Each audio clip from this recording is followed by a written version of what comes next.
I'm just going to have to do a little bit of editing and alteration here. Oh, I don't want to do that. Command, option. Oh, wrong way. I don't want it to go that way. I want it to go this way. Hang on. There we go. We've got the dress in frame. We've got the dress in frame.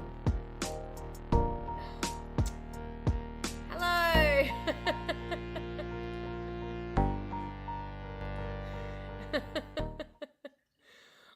Welcome. I'm still like, whatever. It's all good. I do sunrise at the beach with the dogs every day. It's actually been good for your mental health. Oh, okay. Like, all right, I'm not going to yuck your yum, but my God, don't ever ask. Don't ever invite me. Don't ever invite me. If you love me, Rachel, you'll never invite me to your early morning dog walks. Please. I did used to when I was younger, though. I think we've spoken about this before. When I was younger, I did used to do the old get up very, very early to go running, and it is the best time of morning for your lungs, like for your, ahoy, ahoy. Georgia, see, this is why we do Void After Dark, because there are some voidists we don't see any other time. We only see them during our After Dark times. So this is why it's always important that we mix it up a little bit. I'm just going to, oh, no, that goes as far over that way as it does it? Okay, cool. Bananas. Whoops. Option. Just doing a little editing. Here we go. I work during the day. I love when you stream late. Yeah, well, I've actually decided I'm going to start. We're going to do 2 day streams and 1 night stream a week, just to try and. I wanted to try and add another stream, and I've tried unsuccessfully several times to add another time slot for streaming, and it just hasn't worked out. Like, I just haven't been able to make it work. So I thought, no, let's rearrange it. Yeah, let's rearrange it. So now we're going to do. Yeah, Noidy Void time slot. Exactly. We can do a Void After Dark for the adults. We can talk some, don't have to worry so much about all the other shit. All hail the Void, yes. What the Void wants, Tamara delivers. What can I say? I'm here to serve the Void. I'm here to serve the Void. Jazzy, good to have you back for another month. And look, the Minotaur works. The Minotaur's working. Everything's working for us tonight. How winning is that? How winning is that? Gotta love it. So, I haven't done much more on the dress, honestly, since the last time you guys saw it, but I thought I'd come on here and stitch it live anyway while we had a bit of a chat. And I have a friend who's joined me who's going to pack me cones. So, I'm not going to miss out on any bonus cone time tonight either. Winning all round. Oh, stop. They're also going to help make sure I avoid any wardrobe malfunctions in the live tonight. Kicking it with the Minotaur. Yeah. Love that Minotaur. Gosh. We have to make sure that we thank Emery every day. Give thanks to our Lord and Saviour Emery for the Minotaur. The gift that keeps on coming. The gift that keeps on kicking. Oh, there we go. There's my bin. My little bin over there. Hello. Sneeze. I'm really out of it. Don't just reply as I give. Hey, I have got about 1.5 minutes before I'm going to be right there with you. Bonus content time starts in 1.5 minutes. So don't worry. I am waiting for it. I think I'm going to turn the lights off behind me though, because it's blurring me out a lot. And I do want you guys to see, because I'm going to start cutting the, sequin fabric tonight. What do you reckon? Do I start cutting the sequin fabric? I don't know. I feel nervous. I'm having his baby. Hi. Nice to have some of our new followers joining us in our lives. I always feel very special when they join us on a live stream. Oh, what am I doing here? This is looking a bit Jimmy, isn't it? That's all right. We'll have to just make sure we get those in separately. It's all good. It's all good. Gosh, I'm nervous. It's going to be good. It's going to be good. I'm fine. It's going to be great. Ad starts in 40 seconds. Excellent. Bonus conus time. Bonus content time. Was that better? That's better. I think maybe that light was just too white. Maybe that one's too white. Maybe that's what it is. Too white. Everyone's too white. There we go. That looks a little bit better, doesn't it? Doesn't need to be daylight in here, does it? You just need to be able to see me. You don't need to be able to see me in high definition. Hey, Bill! Hey. Hello, hello. Oh, I forgot to put the link. Ad in progress. Yes. And a very good day to you. I'm going to put the link in. Where are we? I'm going to put the link in the Discord. So if anyone wants to join and come and say hi, you absolutely can. Invitation in the Discord. And if you are at all interested, if anybody is interested in joining our community, I have, Belle, guess what I have done? I have created a link tree in my bio where you can join. You can find the link to the Ko-fi. There is actually a link in the link tree that says join our community. So there.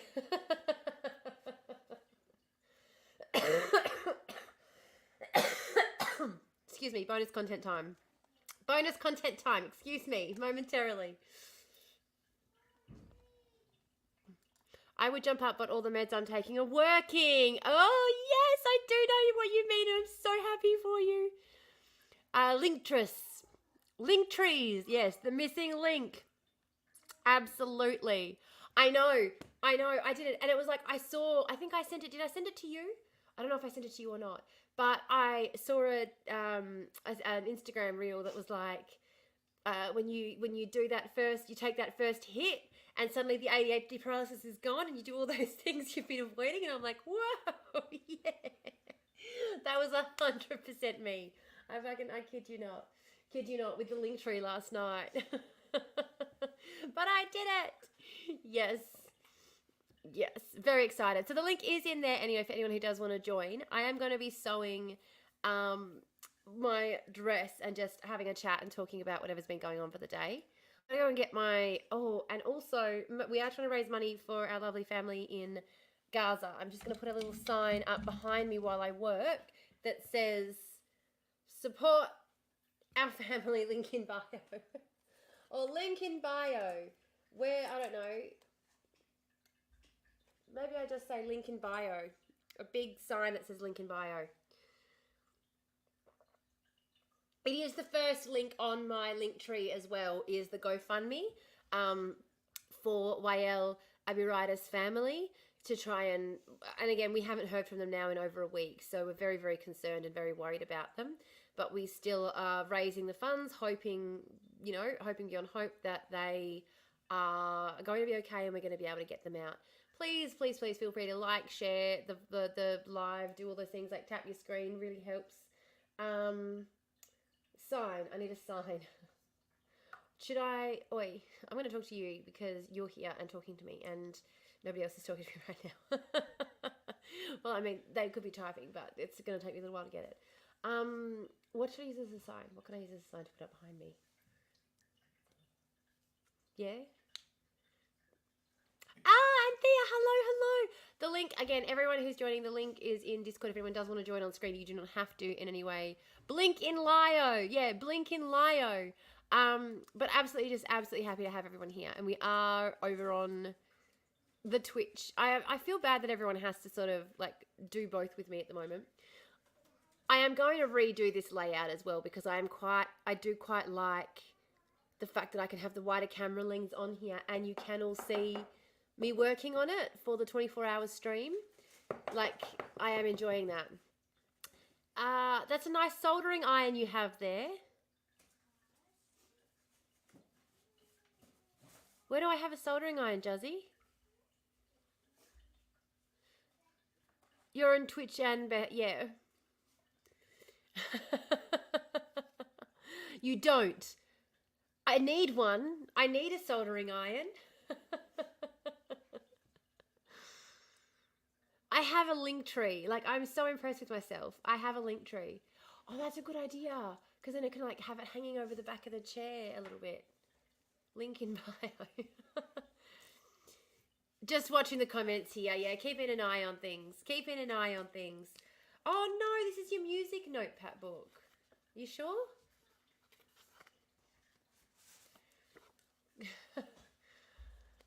Oh, the texter looks very vapey. No, it is a texter. Do you know Kiwis don't know what the word texter means? I had the weirdest situation when I was over there. I was like, do you guys have like a texter? Like a marker? Like a marker. But the texter for them was... Oh, I'm so lost. Sorry. Yeah, sorry, Georgia. I was also talking to TikTok, but I'm not going to be talking to TikTok like for the whole live. I am going to be focusing on doing this. This is what's going to be happening. And I am going to be chatting mainly with the guys over on Twitch. Because I do. And I forget about TikTok. And I feel bad that I forget about TikTok.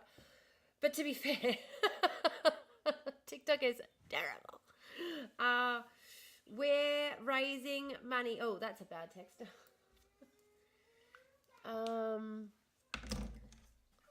Oh, that's a whiteboard marker. I don't want to wreck that one. No, you can't use a whiteboard marker on paper. It'll wreck them. Take that.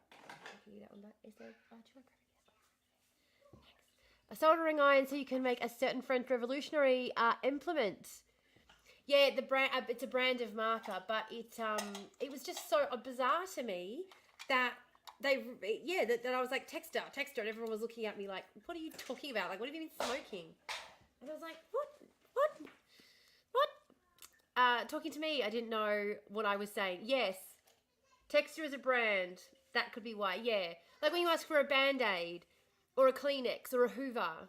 But again, even knowing that it's a brand name, I would still expect people to know, you know what I mean? Like if someone asks for a Kleenex, even though I don't use, I don't use that terminology, I would know that a Kleenex was a tissue, and so I'd know that they want a tissue. To not know what a texter is at all, that's what I found so bizarre. That's what I found so bizarre about the whole thing. Gyprock, yeah, Gyprock's a very good example. Hey, Shelbell, hello from Newcastle. Welcome. Yeah, that's a very good example. But I just, again, like if someone said to me, anyway, whatever, you know what I mean? Like it's just, left-handed or right-handed? I'm right-handed. I am right-handed. In the US, they say Sharpie. Yeah, and I would know what a Sharpie was, though, again. You know what I mean? Like, if someone used I would understand that was a brand name, and I wouldn't be like, Kleenex? What's a Kleenex? That's the part that got me. If someone came and said Hoover, I wouldn't be like, what's a Hoover? I would know they meant a vacuum cleaner. That's the part that got me, that they didn't know what I was talking about when I said texter. I get that they might not use the terminology, but they consume as much American television as we do. I would expect them to know what I meant. Furry. I know what a texter is. See, there you go. We are raising. We are raising.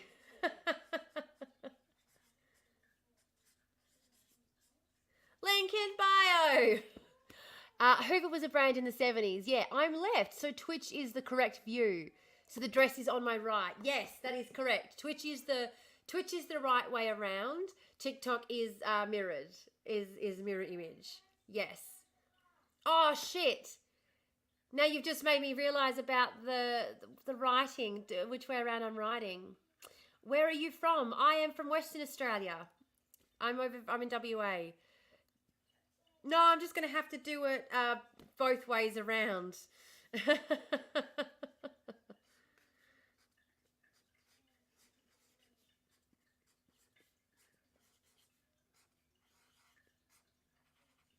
I'm just going to write it backwards as well. Who wants to see me try and write backwards? Some might be furries though. Yeah. The people aren't furry, just fruit. Furry fruit. Brain normal view here. Yeah, I can write backwards in cursive. Fuck off. That is such a mad skill. You can write backwards in cursive. That is a mad flex. That's the kind of skill too, that if the cops pulled you over for drink driving in America, you could be like, if I was drunk, could I do this? And you write backwards in cursive and they're like, no, you definitely, like, I can't do that sober. Doesn't matter, does it? I can't write forwards in cursive well. Writing backwards in cursive is very impressive. You're 3 hours behind me. Yes. What are you writing? I'm writing a sign that tells everyone that we are fundraising for our dear friends who are trying to get out of Gaza at the moment. And the link for the fundraiser is in my bio. So you guys can jump over there. You can hold it up in a mirror. Yeah, I'm just going to write it. I'll write it back. I reckon I can do it backwards. Ready?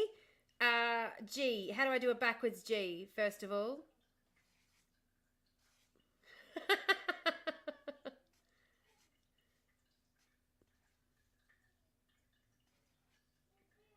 Oh my god! I feel like I'm doing pretty well. It's gonna look shit, but I do feel like I'm doing fairly well.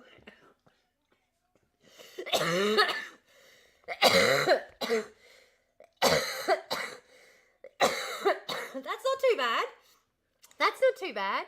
Speaking of which, I've just started talking with a guy who's arrived in Australia from Gaza. Oh, amazing. You don't have a WA accent. No, I've moved around a lot. And when we moved, so I grew up, I had an Aboriginal accent when I was younger. And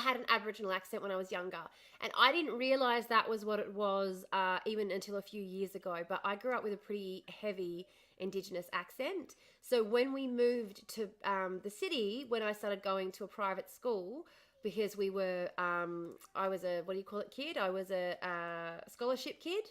So I got a scholarship to go to a pretty good school. And so my mum actually got, she had a friend of hers who was a speech therapist, and she got her to give me some elocution lessons, some speech lessons, because my mum was really embarrassed about my Indigenous accent. I had a really, really thick Indigenous accent. And I don't blame her because, I mean, I really miss the accent. I really love the accent. But she grew up in a very, very racist environment, from a very young age when she was treated abhorrently because she was Indigenous. So she was trying to give us the best start we could.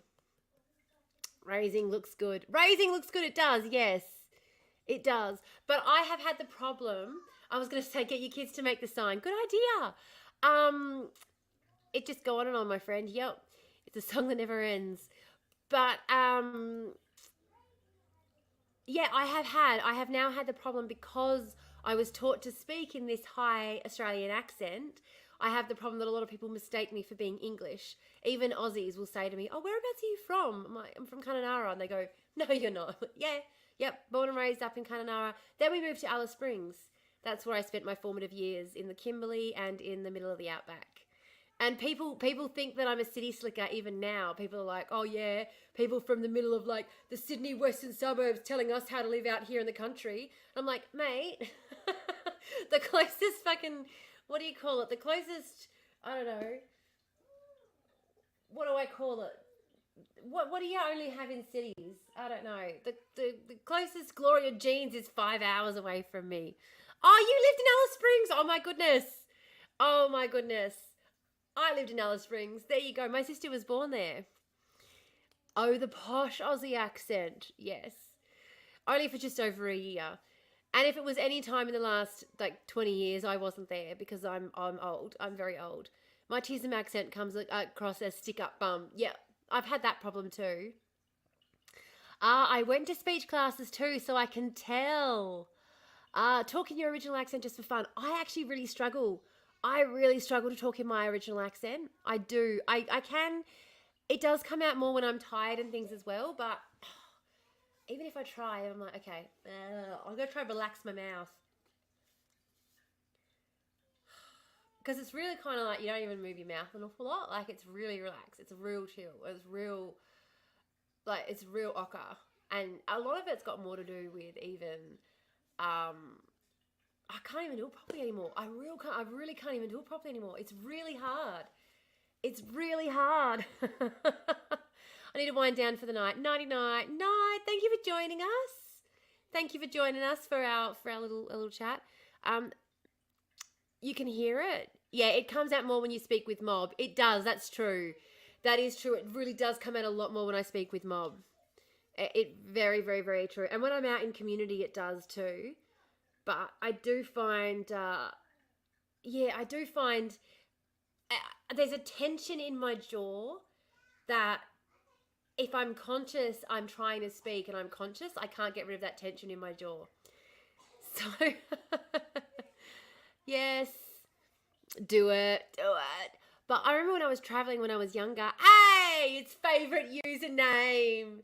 We're going to be so sad, Bigoted 88, our favorite username, when you actually when you change your username and you no longer, we'll be so disappointed. It's going to be a sad day. Okay, I'm trying to write it backwards. We're going to keep going. And I remembered not just to do, I'm doing the whole thing backwards too. I think, going to have to, though.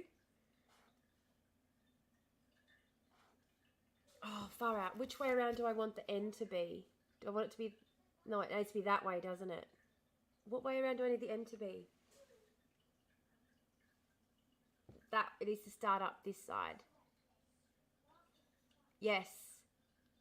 Yes. There we go. A lefty can do it. Yeah. Yes. Link in bio. We're getting there. Oh, God. Can't believe how long this is. Like, to be fair, though, I did just get distracted and not even try for a little while. Link in bio. Yeah. Raising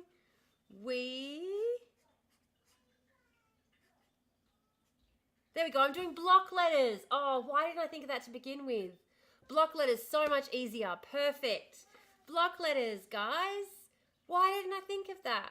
I mean, it looks backwards to you, so it doesn't look anywhere near as impressive. Because you can just see that I'm writing backwards. Like, I have to think of a new dog whistle to change it to.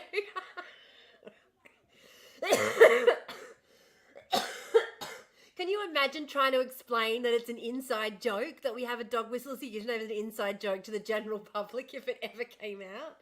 Like, oh my gosh, I can just imagine.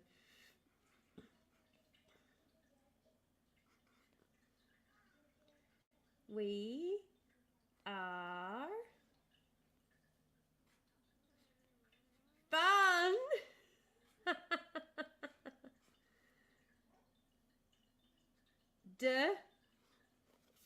We are fundraising.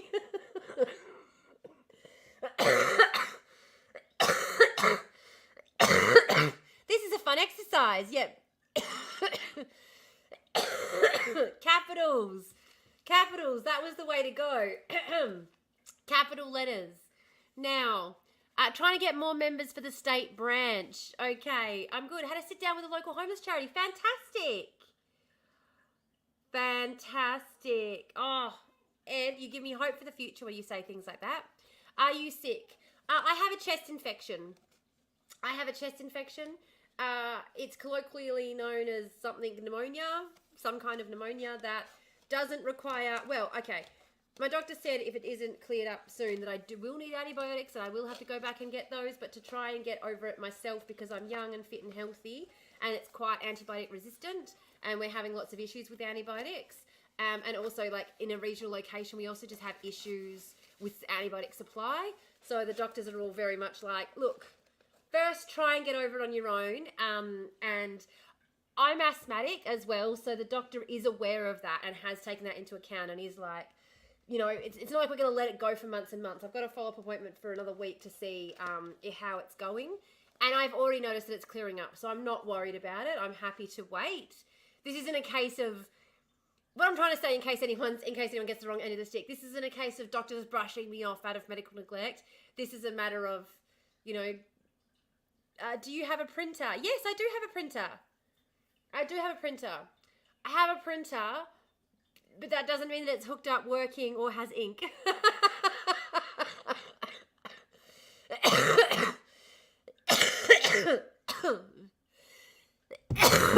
Vitamin C, vitamin D, yeah. I was in hospital last year. I had a kidney infection and I've been on vitamin D supplements since then. I've got my fire cider. My fire cider, which for those of you who don't know, it's a bit of a native recipe that my mum makes it. Whoops! You can't really see that in there, but I feel like it pops up. It pops up in the chat. Oh, I need to put the QR code on the screen too.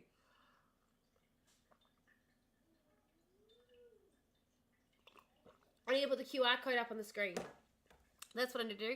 That is for TikTok though. Now TikTok's not going to like hang it over the chair. Yeah, but it doesn't really like, can you see it in TikTok though if I hang it over the chair? Can you see that in TikTok? I take medicinal mushrooms also. Yeah. Shell Bell knows what's up. Shell Bell knows what's up. Yes. Mushrooms are a winner. Mushrooms are a winner. I am going to have my bonus content time just now, actually. Just quickly. Can only read link in bio. Can only read link in bio. Okay, well, we're fundraising and there's a link in the bio. Soz. Yeah, you can kind of see it. Yeah, that's why I was trying to put it somewhere. I see, the thing is, I've got like a stand over here that I could just do that and I could just have it like that. How's that? I can just turn it, but then you can't see what I'm doing over here with the dress. Oh well. We are fundraising. Link in bio.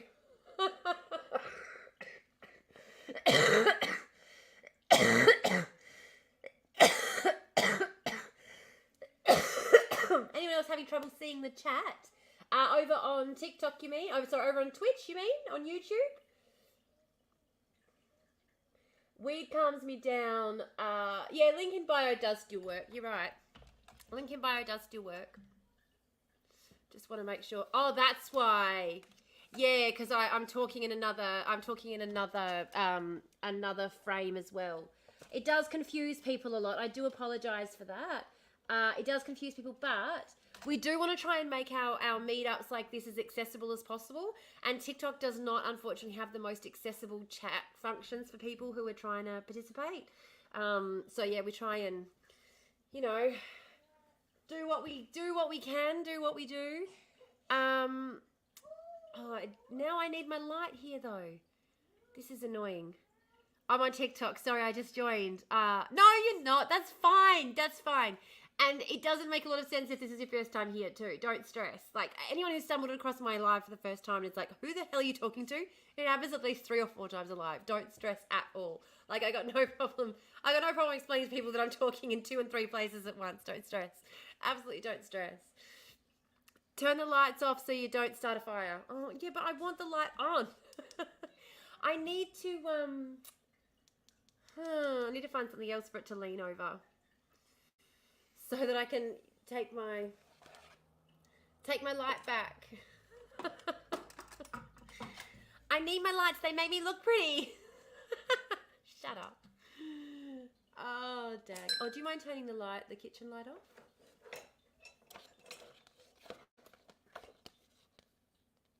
Oh, that's just blown that out now, hasn't it? Now we're too bright. You know, turn the light off. Yeah, good plan. Turn the light off. Yep, there we go. Perfect. That works. That works because now I don't need that light. See? Hey. That's why you need to go to Officeworks. I've already been to Officeworks. Yeah, no. I know you did. I know you did, and I appreciate you guys so much. But I've already got like 6 different lights. Like, I literally have 6 different lights. And that light that you guys got me is on as well. I've got it up there clipped onto the computer. There are, yeah. Talk about your fundraising. Yeah, so we've got a family, YL, Abu Rider's family are currently in Gaza. They're currently trying to escape the Rafah region, which we know has unfortunately been subject to heavy attack by Israeli forces. He has lost contact with his family currently, so we're in a bit of a situation where we are, oh, too funny, yeah. I've got all of the lights, Belle. Don't stress. I'm drowning in lights. Love you to death. Love you to death. Lag between video and sound. Sorry about that. So, yeah, unfortunately, he has not been able to contact his family now for a couple of weeks, but we are still trying to raise funds to get them out. He has managed to get his daughter, and they've managed to get quite a few members of the family out, but they are obviously hoping to be able to go back and rebuild. I mean, at this point, it's seeming very, very unlikely, but yeah, having lost contact with the family is just, it's a very terrible situation to be in, but we're not letting that stop us from fundraising, because the hope is that we are going to get back in contact very soon, and won't it be good to let them know that we've managed to get the funds together to help them get out. So that's why we're continuing to fundraise. Yes. That would be a TikTok thing, unfortunately. Yeah, TikTok does do stuff like that. Yes, you've got to like, share, subscribe. You've got to keep liking the live as well, unfortunately, to stop TikTok from cancelling it. I'm going to get my needle and thread, and I'm going to start stitching this over on Twitch. I'm going to do bonus content time first, and then we're going to get the sequins. Now, I'm also going to get some seed beads up on the page over here in Twitch. I'm going to get you guys help me decide what beading I'm going to do on this dress, because it's not enough that it's going to be a sequin plunge neck, no back, high slit gown. That's not sexy enough. We now have to also have detailed beading. So you guys are going to help me decide on what beading we're going to do on it, and what beads we're going to use. That's the plan anyway. That's the plan. And then, yeah, and I'm just going to sit here and I'm going to sew while I talk to myself. Don't read out loud. I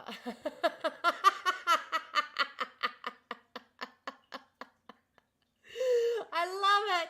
The chat comes through that says, don't read out loud, and I immediately start reading it out loud. Here we go. This perspective is really different than Twitch. It is, Georgia. Yeah, it is a very, very different perspective. I had anxiety. You had anxiety when I started reading it out? I did too, as soon as it clicked into me, when I was like, don't... Gosh almighty. Gosh almighty. Yup.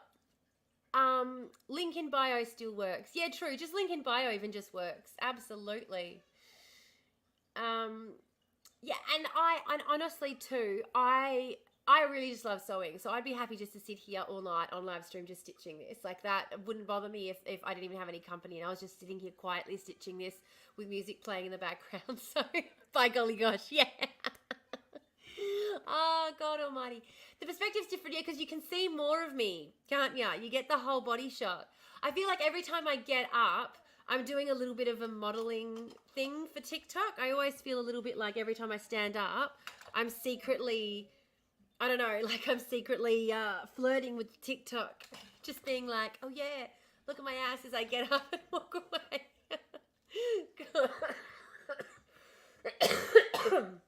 Alrighty, but I'm going to go and, well, first I'm going to lean over here and do some bonus content time. And then I'm going to get my needle and thread. Actually, do you mind getting me my needle and thread?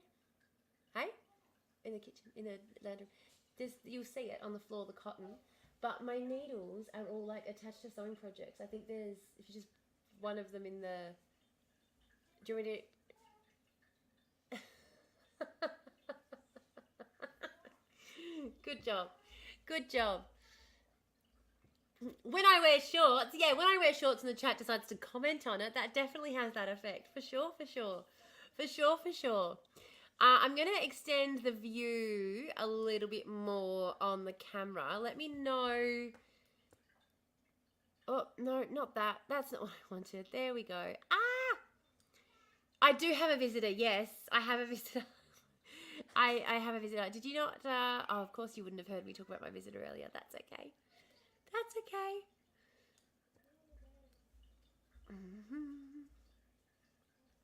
Probably don't need it to be up that high, do it? Could probably come down a little bit more. Ad starts in 1 minute. Bonus content time. Woohoo! That's what we need. Bonus content. Yes, please. There we are. That's more like it, isn't it? That's more like it. Now we've got a bit of a different perspective. Yes, I have a visitor. I had a friend come and keep me company. Ad starts at 36 cents and then we have some bonus content time. Yes, bonus content time. Are they wanting to leave? At the moment, yes. At the moment, the hope is that his elderly parents will be able to get them. They'll be able to get them out. But unfortunately, having lost contact with them recently does make that, you know,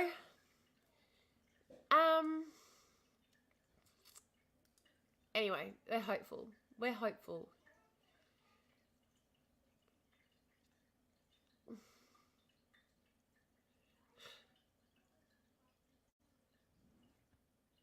All right, there we go. Close that. Add, yay, be right back. No worries. All right. Now I want to start cutting.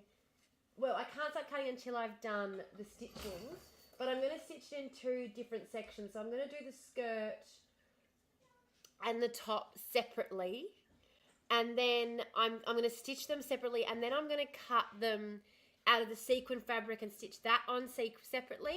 So I'm going to stitch the top and the skirt, like complete them both before I attach them together, because this is always the issue for me, is my waist isn't necessarily the same place that hers is.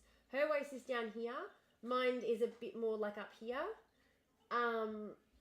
Like I've got a bit of a higher waist on account of my really fucking long legs. So yeah, so that's why I kind of figure, well, other than the waist being in the wrong position, which is a little bit tricky to fix on these mannequins, she's pretty much exactly my size, which makes it really easy to make dresses when your dress form is pretty much exactly your size. But yeah, so I'm just going to do the top and the skirt separately as two separate items, and then we'll be able to attach them together. First, bonus content time. Bonus content time. Any luck? What are you looking for? Underneath the coffee table in the bucket.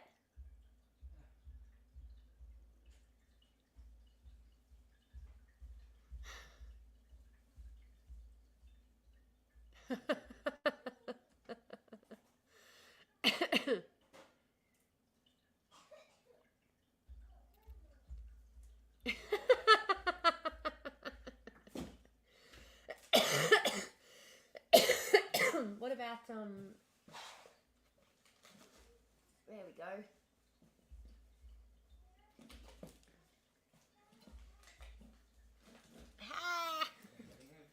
Oh, was that in there too? I don't want that in there. Definitely don't want that in there. Yes, but I'm also going to do a lot of beadwork. I want to do, yeah, but I need help deciding on what to do with the beadwork, because I've got two directions. I could kind of go blue, kind of go like an icy blue color, or the other option is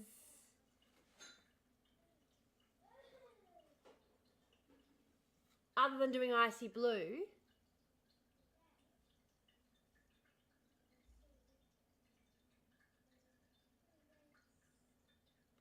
grey, like a stony kind of grey, like, or a crystal.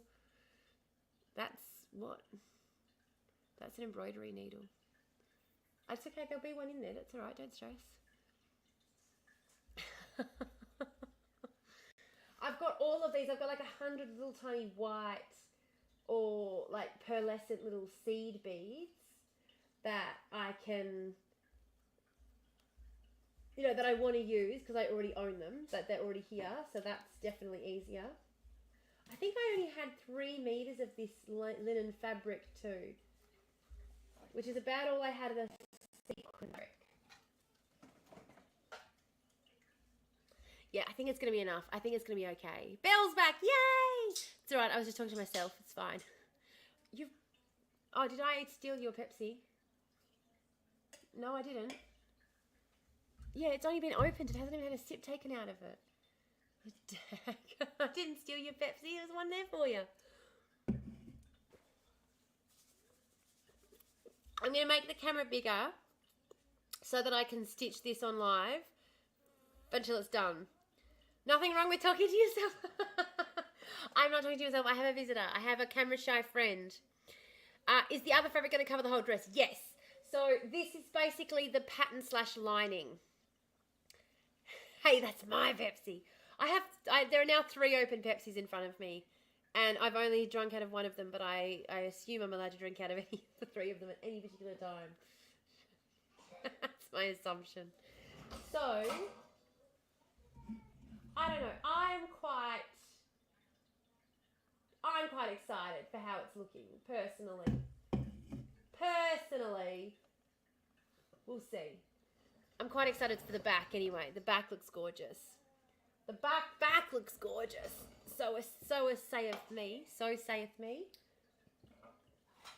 But yeah, let me do this and then I'm going to go get the other fabric. Should I start? I don't know if I should start. I'm excited for the ball bell. We have to find, even if we don't go to even if we don't end up going to the NAIDOC ball in Nam, we have to find an event to go to. Absolutely we do. Oh, shit. We may lose power, guys. Yes, we have to. We definitely will. We definitely will. I'm excited too. I was telling a friend today when I was having a bit of a whinge. I was like, I was like, but I'm getting creative because this is always something that happens to me. What's going on? There's just been someone on the local Monogrown page has just told us that the area that I'm in, which is a little bit further out of town, we have like one, what do you call it, station? One thingy station that does like the 4 areas. And if one of them loses power, it usually means that there's a problem at the what do you call it? And so it's not going to be long before the others will. So someone on the Monogrown page has just said, yep, we've lost power again. I try to explain this to people. Progressive's launch party. Yeah, Progressive's launch party. Absolutely. Yes, let's do it. Absolutely. And we need to get on a call, actually, at some point, Ed. We need to get on a call. I need to get some, I need to start going around and doing something. Getting something on the move.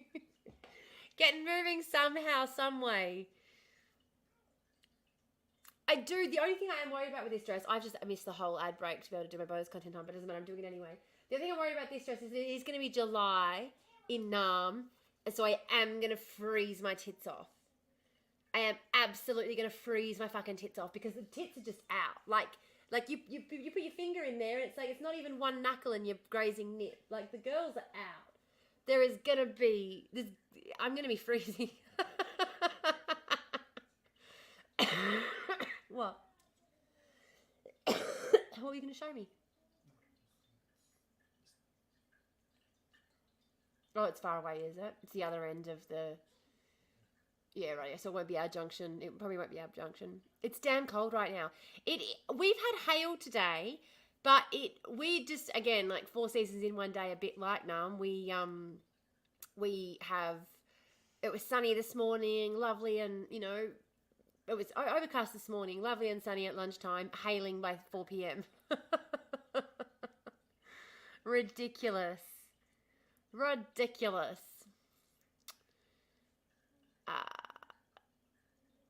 Yeah, I need you to get in the party. Yeah, okay. I tell you what, I reckon I could. I don't know. I know enough people. I don't know her, but I know enough people that I could probably get in a room with her. I could try it. The problem is that often the people who find themselves in the Labour Party, though, are there for a reason. Unfortunately, See that they still support the G side. Are we driving down to Victoria on September on holiday? We should work out. We should work out a big catch up with like a whole lot of us. Like the Void catch up in real life. IRL catch up for the Void. That would be awesome. Oh, I'd fucking love that. It'd be so good. So good. Okay. While you discuss that, I'm just going to lean over here. How do I get out of the frame now that the whole picture, now that I've made the frame so big? Now that I've made this frame so big, I'm going to have to turn the camera off. Oh, God. No, I'll just bend right down. Favorite Billie Eilish song? Oh. Don't think I can answer that. Where does genocide and eugenics intersection? Yeah. Genocide and eugenics, they tend to be... Like, there tends to be quite a lot of crossover in those philosophies, doesn't there? It's like racism, eugenics, genocide. Funny how those ideas all tend to it's almost the same as that the crossover that we have, the correlation that we have between capitalism, colonialism, patriarchy. You know, it's like that whole Christianity, that bullshit, how they're all so closely linked. Hey. Anthea and I were saying we need to catch up too. Yes! I remember Anthea messaging me last year about doing a catch up, but it's just obviously been such a fucking huge year, hasn't it? We'll be staying at Docklands for a bit under a week. See, I have got so many mates over in Victoria. I need to get over there for a visit. I can't believe I ever left Victoria. I should never have left. But, you know, I had a new baby at the time when I left, so I wasn't necessarily thinking the clearest. Because someone convinced me to have a baby. Someone convinced me to have a baby. Hey, Damien, good to see you on live as well. Good to see you. Oh, Mr. Spearing, good to see you. Very good to see you. It's been good arguing in the comments, not with you, but alongside you, I should say. It's been good arguing in the comments alongside of you over the last few days. We do need to catch up, absolutely. I had someone in my comments today arguing that I was saying that everyone on JobSeeker was a criminal. Like, seriously? Seriously?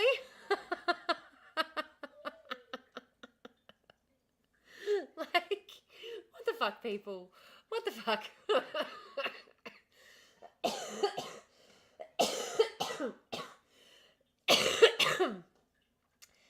That's not what you said, for fuck's sake. I know. This is what people do, though. Your content's so on point. You're accurate with everything. Well, thank you. I do try. And it does get difficult sometimes because sometimes you feel like you're just screaming into the void. But most of the time, there are so many lovely people commenting who are like, yes, I've been thinking this same thing. Finally, someone has said exactly what I've been thinking. So I get so many of those comments. I'm just like, yep, keep going. Don't worry. But yeah, talking about the fact that there's this whole idea in philosophy whereby you create a thing by naming a thing.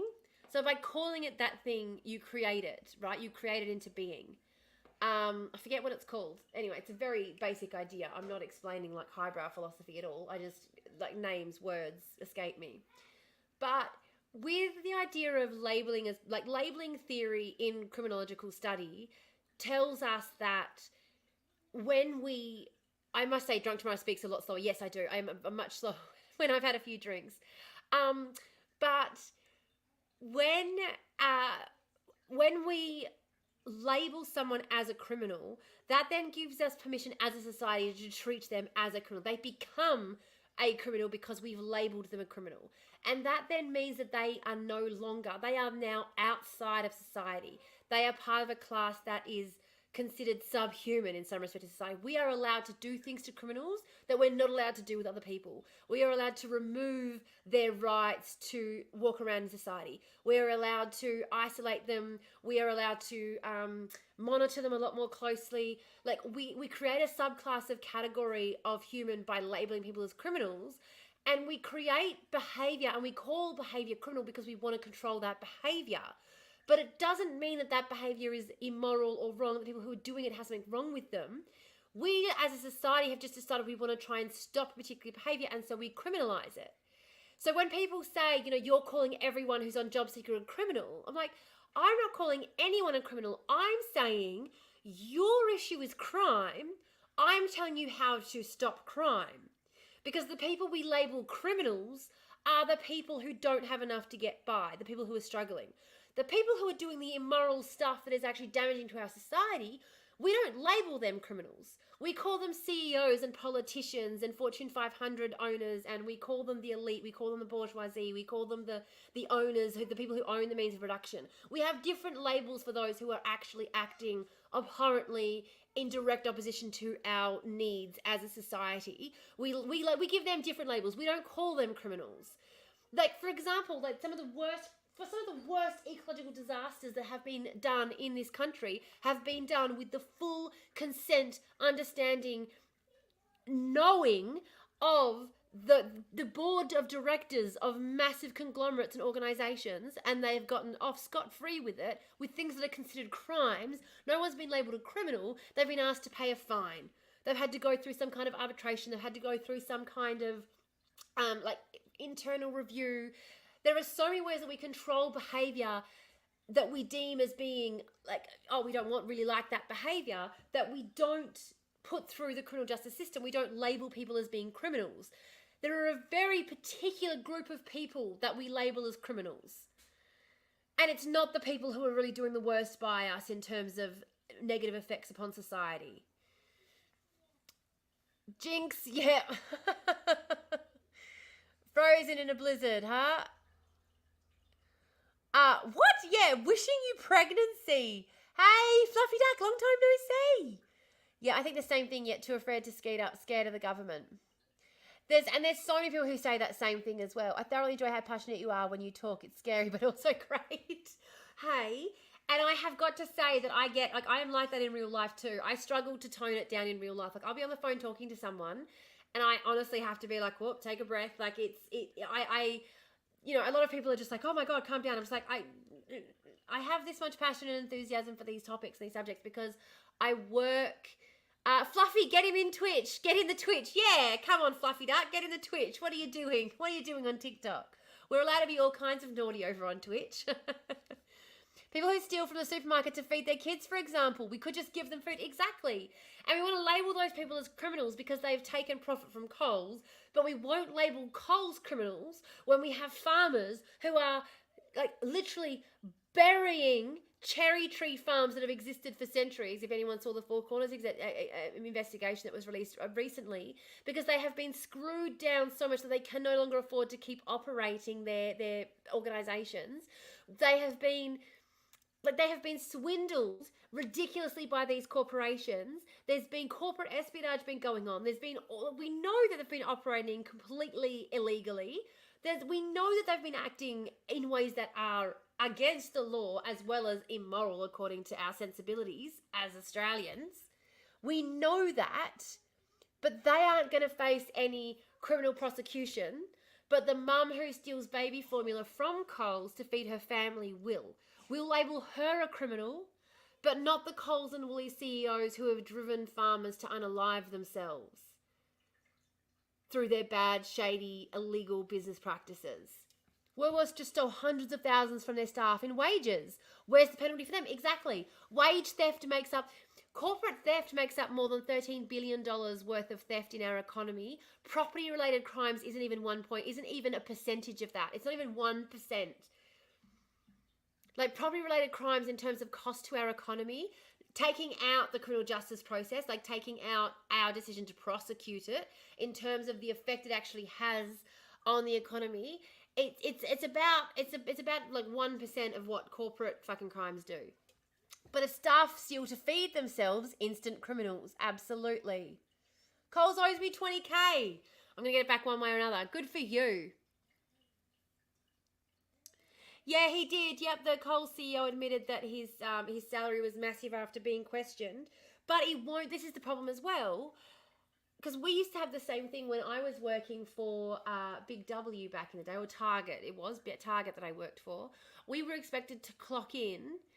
We were expected to go, like, log in, do all that sort of stuff. Log in, get our till, count the till, and then once we had the till and we were ready to walk out onto the floor, that's when we signed in. So we would have already counted the till, like, you know, we've already started working, but we don't sign in and start getting paid till after we've done that. And I just refused. They also wanted us to sign out before closing the till at the end of the day. So we would come back, sign out and then sit down to count up our till at the end of the day. And I just refused because I was like, absolutely fucking not. And then when they got in trouble for doing it, they treated it like they were being forced to give us a pay rise. And they literally said in the employee handbook, I wish I'd taken a picture of it at the time, because in the employee message book we had in the back room, it literally said in there, since we're being forced to give you a pay rise, you better prove you're worth it. Like, if we're being forced to give you a pay rise, you better prove you're worth it. There will be there will be layoffs as a result of this pay rise. Like, okay, now that we have to pay you more, you're on notice, we're going to fire someone. Okay? Yeah, and count up after clock out. Yep, you're expected to be there 15 minutes before clock in and count up after clock out. Yep. And I don't get to work until the very minute that work starts, not giving anyone an extra second. Absolutely. Last financial year, Aussies were doing free labour to the tune of 5 billion. And that only counts corporate free labour that's being done. Not even, like, that doesn't even count the stuff that, isn't necessarily being stolen, but that we're just not even realising that we're doing. Like, the amount of companies that require you to come in for meetings and things on time off. Like, I always refused. We used to make meetings out. We used to have meetings on Sundays because it was the only day we could have them, apparently. And I said, that's fine, but every single person in my staff is signing on to say that they came into work. And they would. Like, they would all sign in before the meeting started. They would sign out afterwards. Like, after the meeting was done, I would go get everyone coffee while they stood at the computer and worked out how to record their hours for the staff meeting. And then they'd all get a coffee to go home with on a Sunday while I stayed and worked.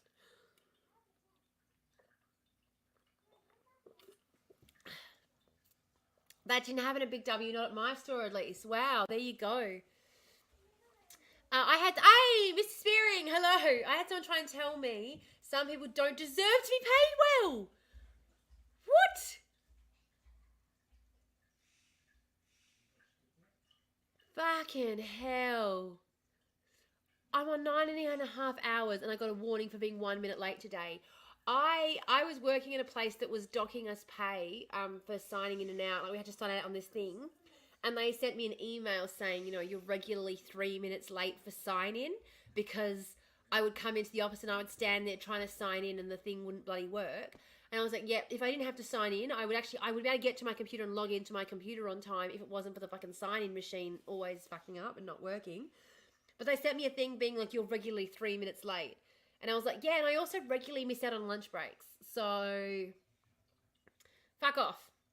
I did get written up for that, but I was just like, I honestly, when I got the email about it being like, about the regularly being 3 minutes late, I sent an email back about regularly missing my lunch breaks. And I said that any organisation who was concerned about an employee being 3 minutes late, but not concerned about that same employee regularly missing lunch breaks because they were being overworked by that organisation, had their priorities completely fucking backwards. I didn't last at that organisation long, obviously. What's your line of work? At the moment, I'm working, I'm starting my own not-for-profit. I'm starting my own not-for-profit. I was working in the not-for-profit sector in housing support for tenancy support. But I have, got my own, I'm starting my own not-for-profit. We're getting there. Tism discrimination at play. Yep, 20 plus jobs in 22 and 28. Yeah. I might jump up shortly to chat. Yay! The link is in Discord. Please do. If I didn't get, people get no support because of the way NDIS works right now. Yep. The big thing I noticed after leaving the military, people out here are managers and not leaders. Yeah, lots of managers. And I can't do that. I'm the kind of person as well. This is one of the things that my manager always told me I had a problem with, because I would give people a job to do or a task to do, and I would expect them to either do it or ask for help if they didn't know how to do it. And I'd come back and people wouldn't have done it, or something would have gone terribly wrong and they haven't asked for help. And I'd go, well, why didn't you ask for help? Like, why? And my manager would just be like, well, you can't just send people off, and you can't just... And I'm like, what the fuck are you talking about? What is the point of having employees at all if you have to watch over them that closely? Like, she was just, because I had stepped in to manage while she was away. And I was like, if your team has to be micromanaged that much, you are just a shit manager. Like, There is no way a staff should need to be micromanaged doing their daily tasks. No fucking way. No one should even need to see their manager in a workplace, really. You should know what your job is day in, day out. The manager is really there for if something goes wrong. Like, what kind of person needs to micromanage their entire fucking team? What's the point? What's the point of having employees? Anyway. Managers manage thing where leaders lead people. Yeah. If you need any workers...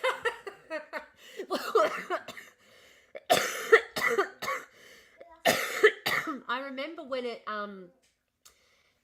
I had something happen at work, and this girl called me up because there had been an issue, and I immediately identified what the issue was over the phone without even needing her to, because I knew the systems well enough, right?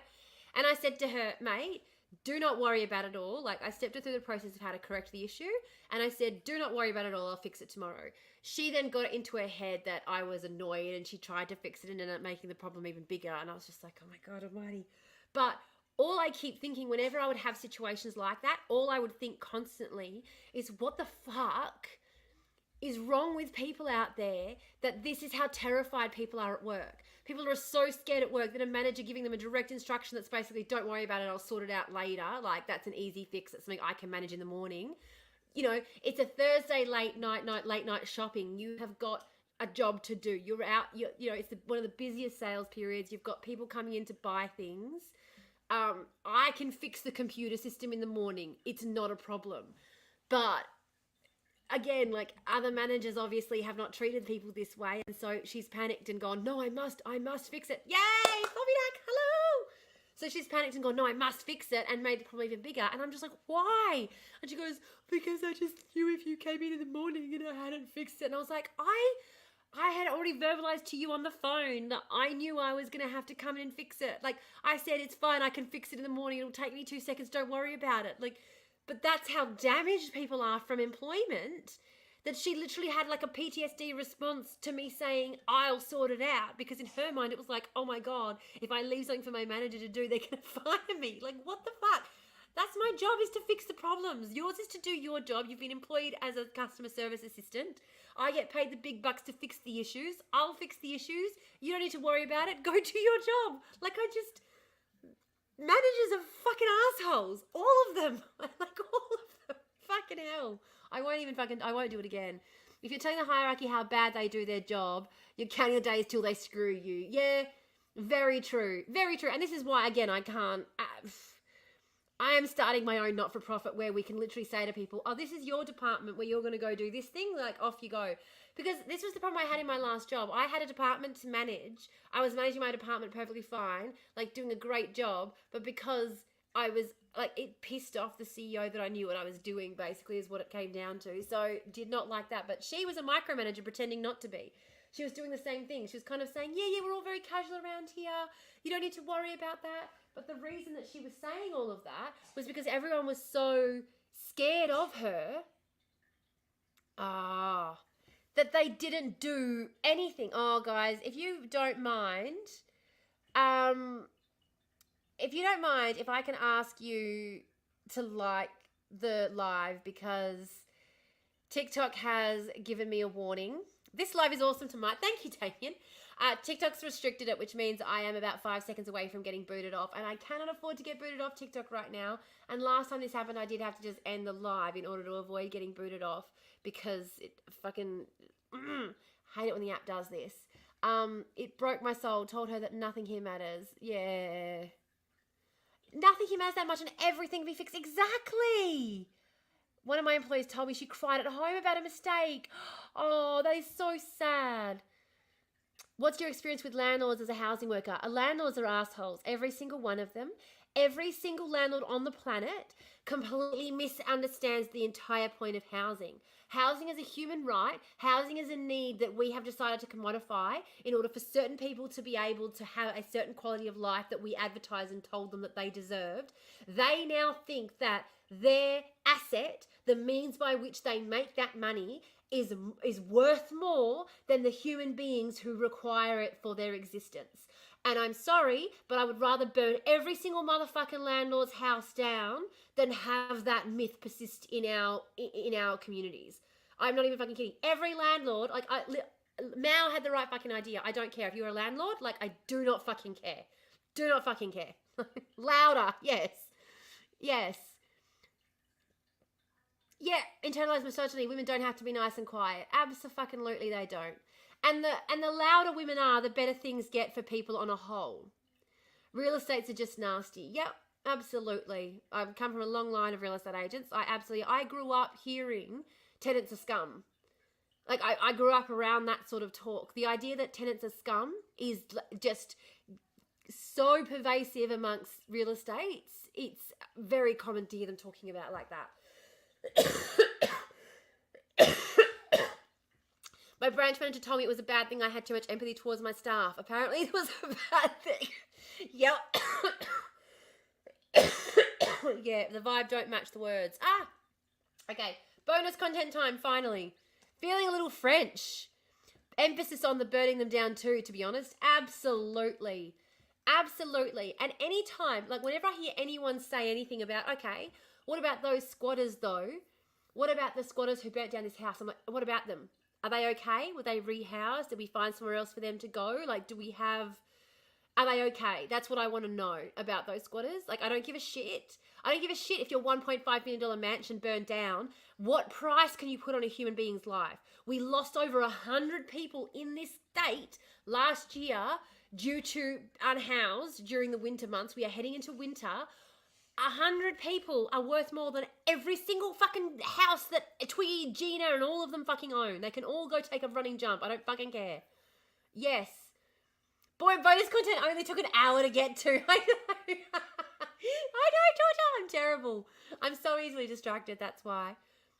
Property's not worth more than life. Absolutely it's not. Absolutely it's not. And anyone that thinks it is, like, get off the fucking planet. Go somewhere else. Go somewhere. Like, go start your own planet somewhere else.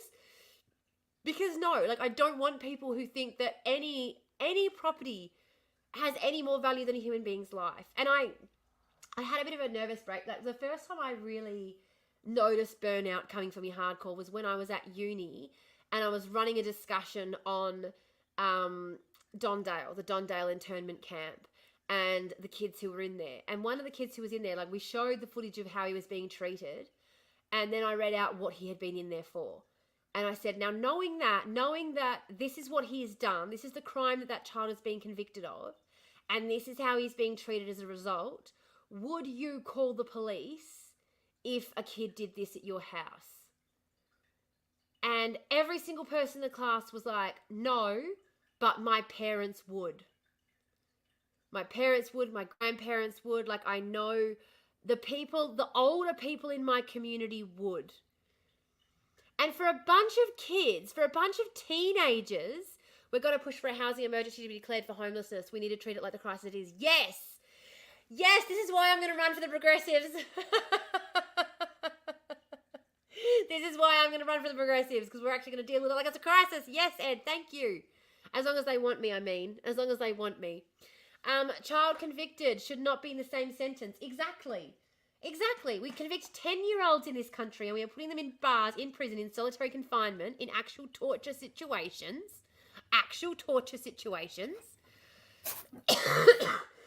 Hello. And that's not me saying it. That's like the UN has declared it so. Stupid thing. What are you doing? Hello. Hi, can you hear me?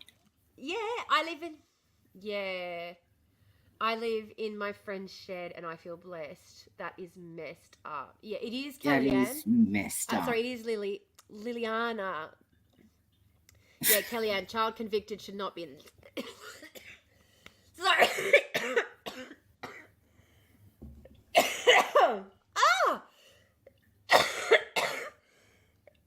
You good? Just dying? Yeah. Allergies, hey? Allergies, yeah. You have to change your layout because I don't like that you're little and I'm big. I am. I'm doing that. Trying to. Well, I'll tell you something quite interesting, and it's related to what you were just talking about with the kids and stuff, and what you were talking about earlier. But I recently discovered that when I know this specifically in Victoria, when children were stolen, the stolen generation kids were taken from their family. They were actually given a criminal conviction. The children. Are you kidding? I am not kidding. You can actually look it up. It's documented. Children were given a criminal conviction. So what you were saying earlier about children being I've just had a message come through from someone on TikTok. Sorry, did you see it? Is that in the chat? Yes. Oh my, yeah. Well, you that's snuck amazing. Around together in another life, another religion. Good to see you doing so well. Ironic. Please reach out because I'd be very curious to. Yes, that is Positive amazing. Vibes, Perth, Australia. Yes, I'll be coming up to Perth in a few weeks, and I'd be definitely keen to catch up. Ironic. That's great. So, yeah, I got my email on that in my link tree. Sorry, yeah, go. No, that's amazing. Yeah. Oh my goodness. Yay. We love to see that. What do the government do with homeless when no family? So when they die, well, that's the paupers' graves. Yeah. They do. They have unmarked graves. They have paupers' graves. They do cremate. It depends if they know what your wishes and things were, because they will try to follow your wishes, whether you want to be buried or cremated. But it depends, because obviously they're not going to necessarily know all of the time. But they will. I know of a case where someone I know down here was recently. I was working with him because he'd come out of prison, and he had found out that his estranged brother, who was homeless, and his only family, had passed away. And they were both homeless. They didn't really have, but yeah, he got funding from the government to have him cremated, as per his brother's wishes. But that was a very, very sad situation. That is sad. Oh, that's awesome. Fabulous. I'm not going to ask you to tell me your name in the chat, because I get that it can be very, very awkward when you're, especially if you've just left, or I don't know how long ago you left the cult, or what the deal is. But yeah, I always love hearing. I've had a couple of friends since I left who've reached out to me at different points being like, yeah, I've also left the cult. I'm like, yay! Yay! That's amazing. That's amazing. It is very, very cool. I love seeing that. I love seeing that. Me too. I'm catching up. I've got my iPad with the Twitch. Got my phone with the TikTok, and I got StreamYard on my laptop. So you're doing all the three. I'm doing it all. I am doing it all. Got to be across everything. You've got Windows computer, don't you? Yes, I do. So I could get you to log into my TikTok in Windows to get me my code, so that I could use my TikTok code through StreamYard, so that I don't have to stream through the TikTok app anymore. Maybe not, because it is my work computer. Oh, no, definitely not the work computer. No. Yeah, I'm not connected to the VPN, but yeah, it doesn't, when we're connected to the VPN, we can't access a lot. When we're not connected to the VPN, we can access Instagram. Ooh, which is weird, but we can't do TikTok. Yes. I know, right? Living on the edge. Living on the edge. I would never want you to log into your work computer in my TikTok anyway. That would just be... Yeah. Yeah, and I need to get my own computer, my own laptop, but it's just it's not a high priority at this point in time. Fair enough. I figure I'm going to I'll use my work computer as much as I can. Just don't log into the VPN when I'm doing certain things, so they can't monitor me. Yep. But yeah, have you done your bonus content? I'm about to. Go do your bonus content, and I can talk to the And I was going to say the thank you, Twitch stream. Liliana. Liliana just said that says so much about your character, and I appreciate that because I do feel like, yeah, I appreciate that because I don't think that I don't know. I just don't think it's the kind of thing that often people, think about much. But it is Yeah. quite a difficult. It's a difficult thing to do to escape. Like it's a very, very difficult situation to be in, and I think it's worth celebrating everyone who manages it. You know. That's it. I It's really want to check my important. messages now to see if Ironic's messaged me so I can find out who it is. Maybe I'll check. I'll do this and then I'm going to open my messages on TikTok. Oh, I can hide behind my sign. No. Oh, yeah, you can on TikTok too. That works. That works. So I can talk to the Twitch. Who's online on Twitch? Who's lurking on the Twitchy-roo? Fluffy, welcome over.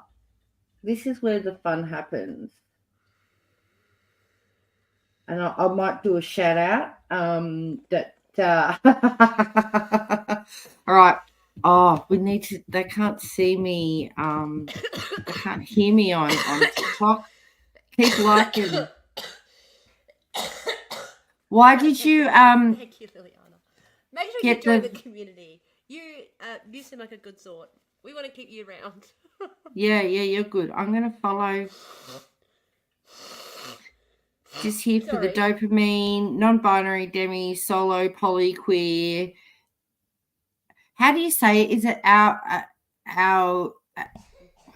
or DHD? Is it? How do people say it? I don't know. I call it Audi. You know how when people do AUDHD, like autism and ADHD. Yeah, is it ADHD? I say Audi, but yeah, I say Audi like the car. And with a chest infection too.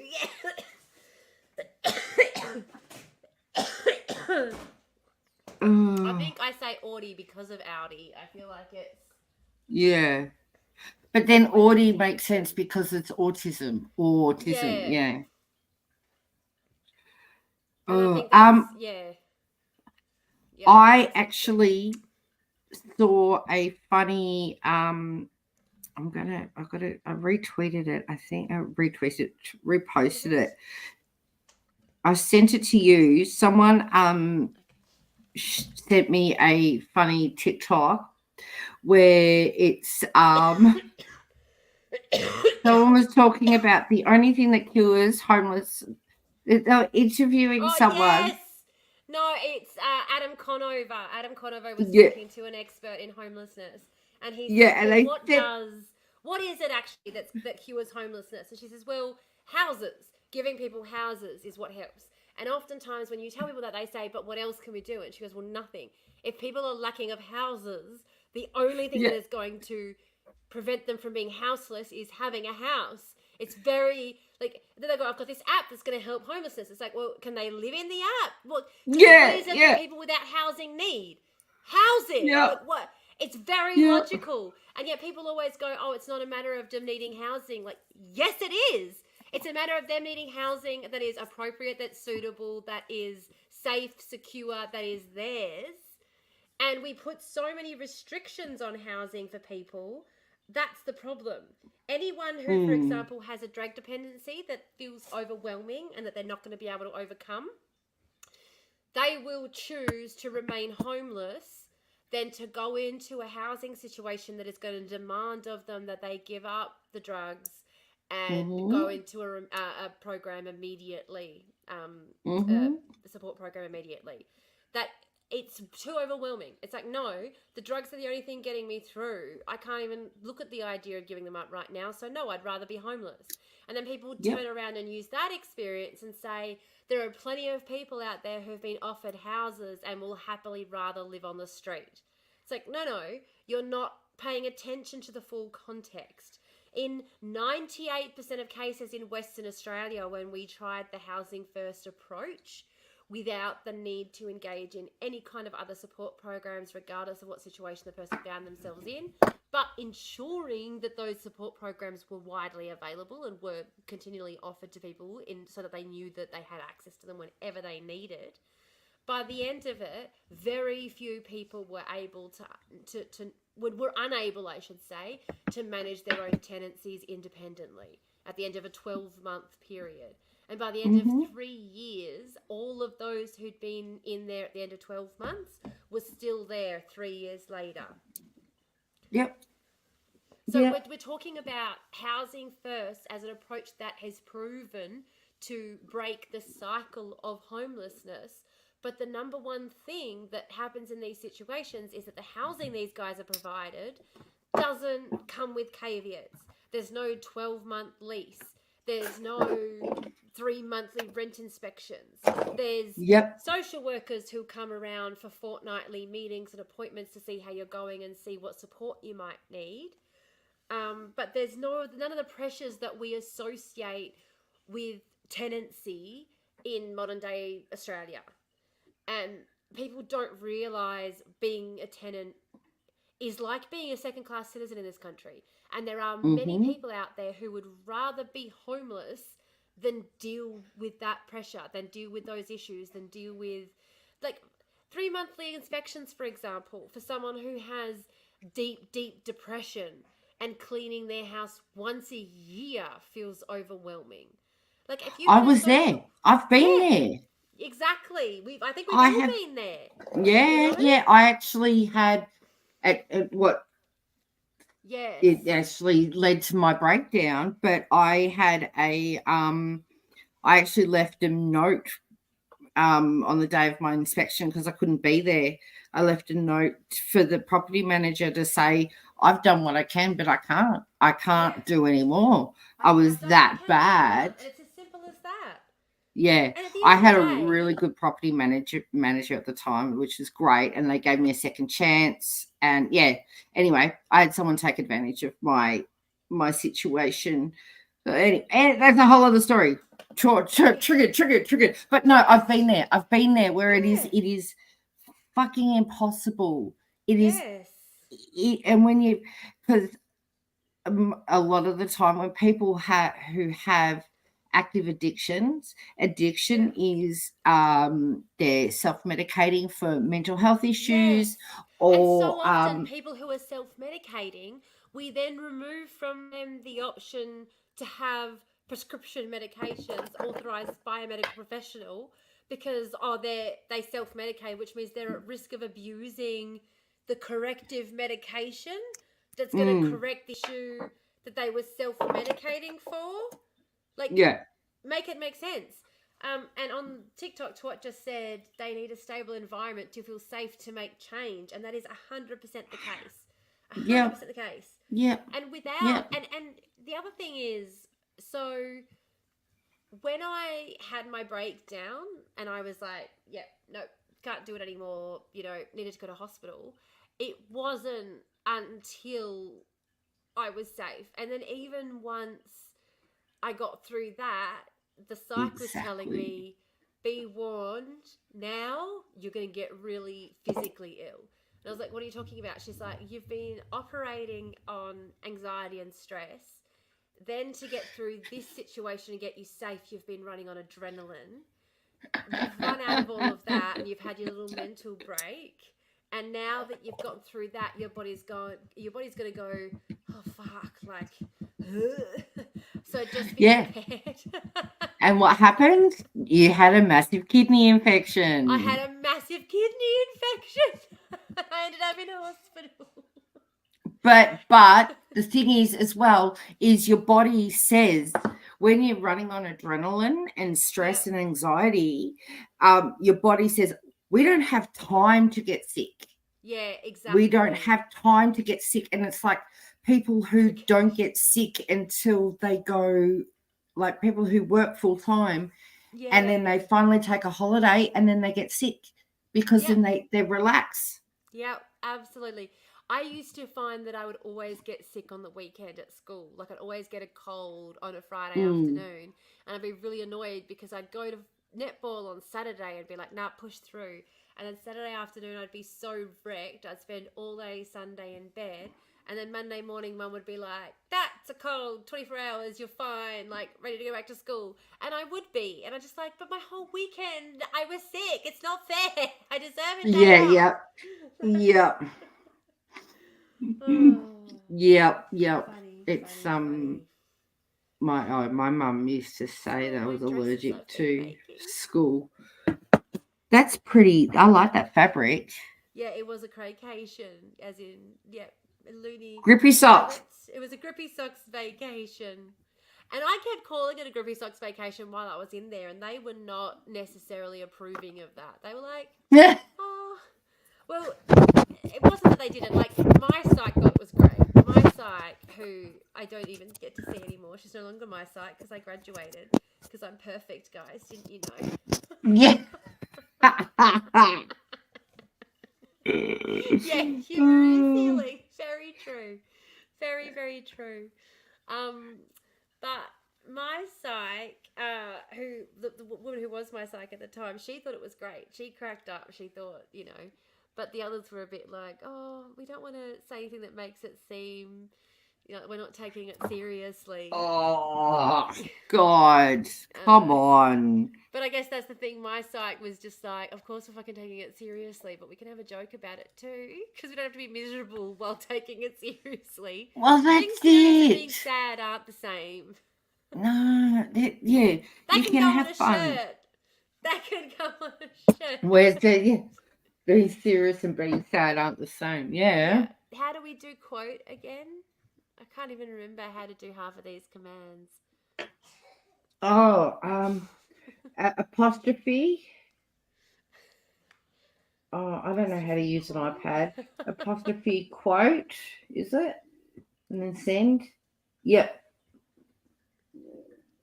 Toxic waste, no solution. Save Australia from pollution. Oh, that's to bring up quotes. Oh, that's to bring up a quote. How do we add one to a quote? How do we add to a quote? I don't know. It's too hard. It's all too hard. All too so hard. Many commands, so I need a list with them all so I can remember them all. You type. You know what you do? You type in apostrophe command. Oh, okay. And then it'll give you a link to click on to bring up the. I better do it in the chat over here then, not the chat on the Restream. Hang on. Connecting to the chat. Connecting to the chat. Actually, no. Yeah. What? You know what I can do? I should be able to do it. And then will the link actually work in Restream? Command. Oh, you've done it. There you go. You beat me to it. The command or commands? Oh, that could. Is it I command? Just added an extra M for good measure. No, it's command. I just needed an extra M. So did it come up in Restream? You should be able to copy it. There you go. Command.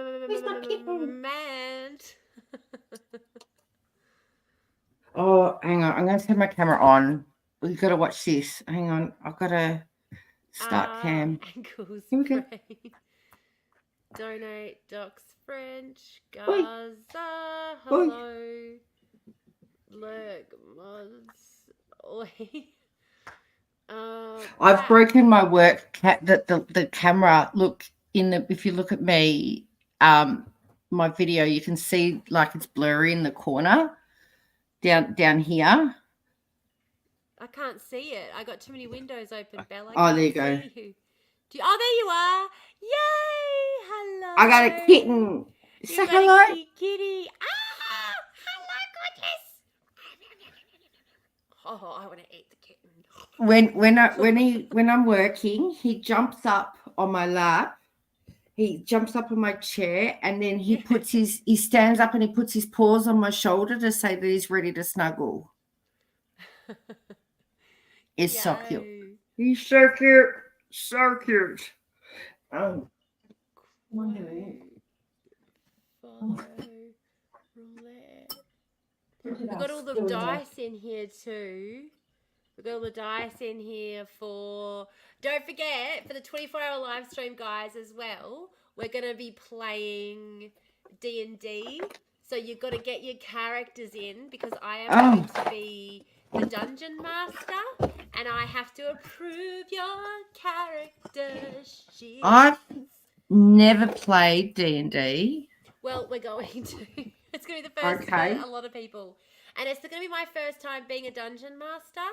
So I'm actually going to be reaching out to someone who I know plays D&D that I mutual was with on this app for some help. I think he's actually sympathetic to the cause too, so we might even be able to get him in to play a character. He's a creator on the app, but he's a smaller account, so he might be willing.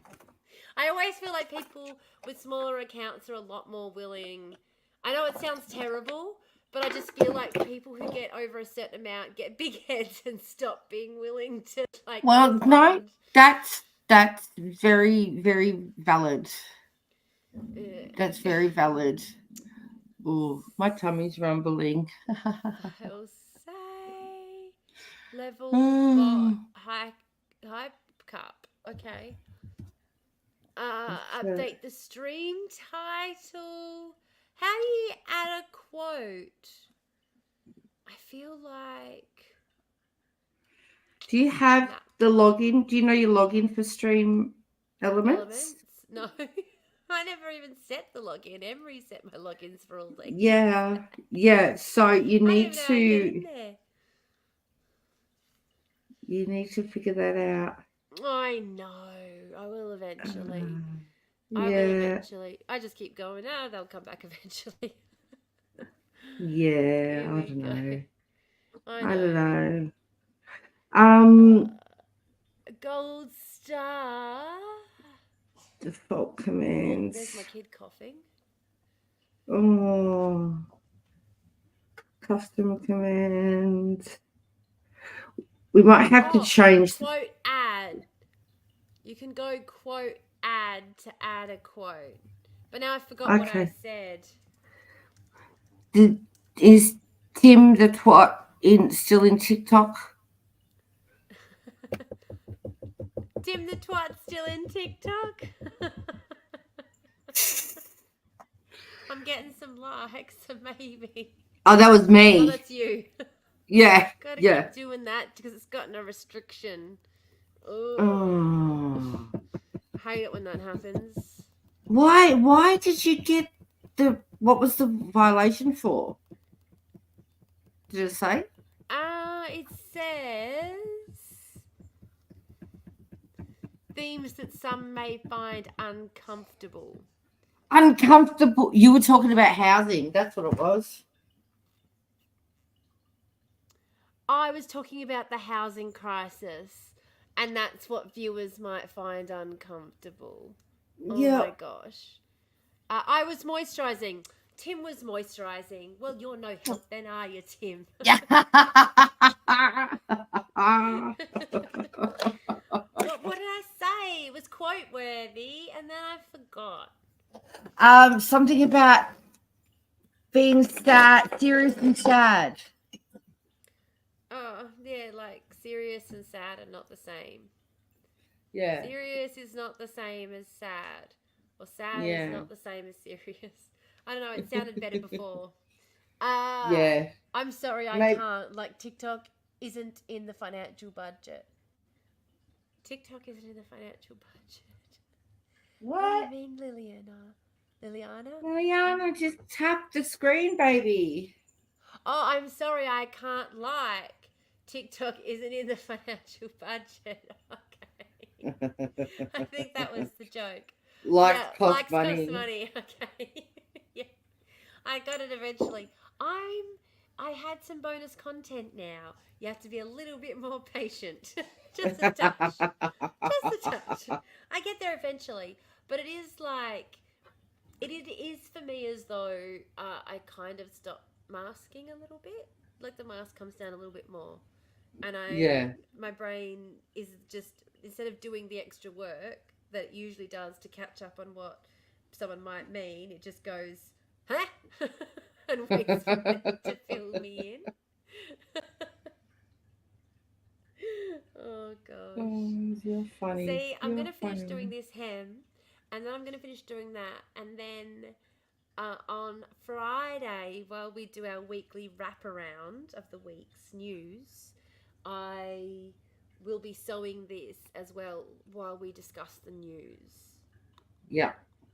I'm gonna have some quippy one-liners organised as well. I'm gonna You're try gonna write a script. Yeah, I'm gonna try and be like do a bit of a little Charlie Pickering wannabe, you know. That's cool. Yeah, That's cool. It's in the emotional budget only. Yeah. I'm sorry, I didn't budget. I didn't budget emotionally for this interaction today, so I was like, my dad, I say to him all the time, I'm like, Dad, you are so autistic. And he's like, I'm not.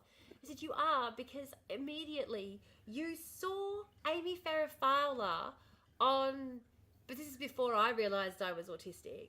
He saw Amy Farrah Fowler on The Big Bang Theory while on a call to Sheldon go, that's of no interest to me, goodbye, and hang up. And he paused the television and he turned to me, this is when it was on Fox, and he turns to me and he goes, see, why can't you do that in real life? Why can't you just do that? Like that, like you should be able to just do that. You should be able to go, okay, that this is no longer of any interest to me. See you later. And like, why can't you just do that? And I looked at him and I was like, see, I understand what you mean. I agree. Yeah. I'm also frustrated. But we're just not allowed to, Dad. It's as simple as that. And now I'm like, oh, Dad, you're autistic. One of you, and I'm not naming any names, might be autistic and ADHD. Is it me? Well, no, it's not you, Mom. Is it me? Well, it's not, Mom. It's not Mom. Yes. But yeah, Amy and Sheldon are two different types of autism. Yes. See, that highlights the spectrum. We got an add in progress. Quick, cone. Cone. Hey, Billy Brown Cow. Billy Brown Cow. What's without? I can't live if living I've sent is you a couple of without other you. contacts. I really want to check my messages and see who it was. Should I do that? Oh, that's right. That's what I was going to do. I was going to jump over on TikTok and check my messages. This is what happens when I have a cone. I forget what I was doing. Like, but okay. Stop. Is it an ad? We're on an ad at the moment? Not anymore. We were, but now it's gone. All right. Okay. It's okay. I'll just lean off to the side and have a cone anyway. Let's have a look. Hide behind your sign. Yeah, hide behind my sign. Yeah, so, all right, we need to say, when I'm putting this in as a comment, when T hides behind her sign, which I've got to say, the writing is fantastic. We all need to like the live. This. Yeah. Like the live.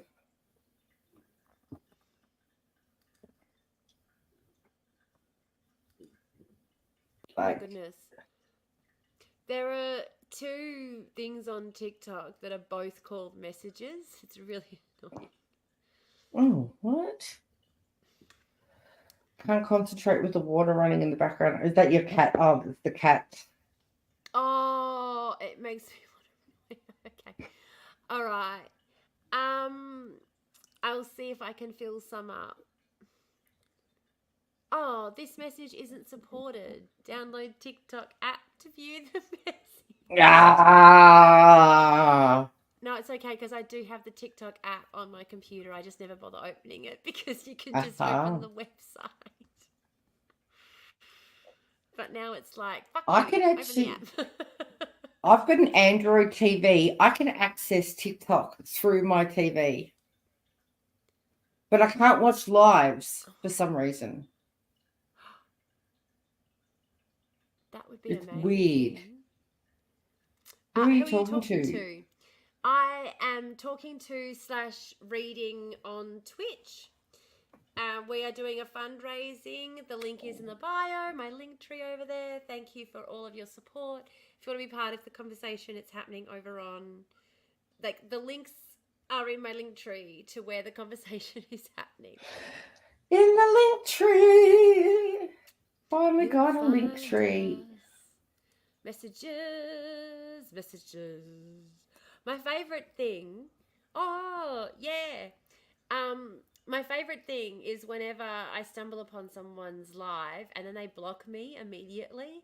Like, God almighty, I'm so fucking scary. I love it. People are so terrified of me. Yeah. Did I not tell you about that? Oh, it's not something on this app either. I have to do it on my phone. Damn it. Yeah, I was on someone's live the other day, like a person that we know. Yeah.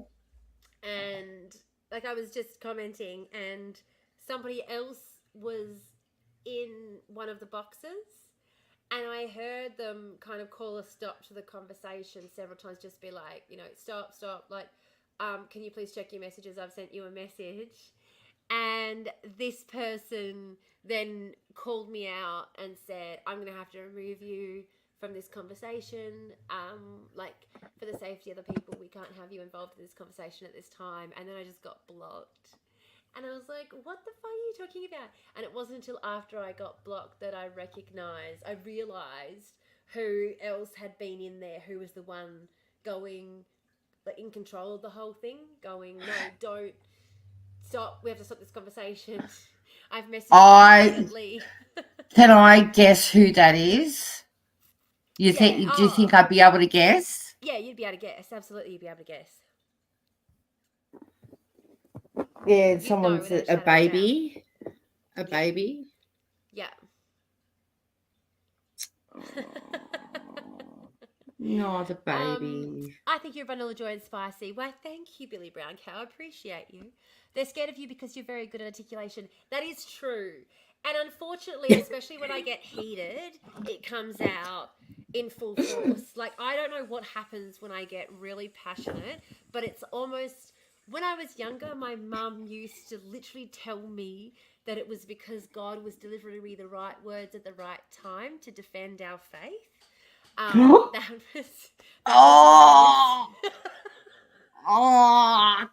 Christ.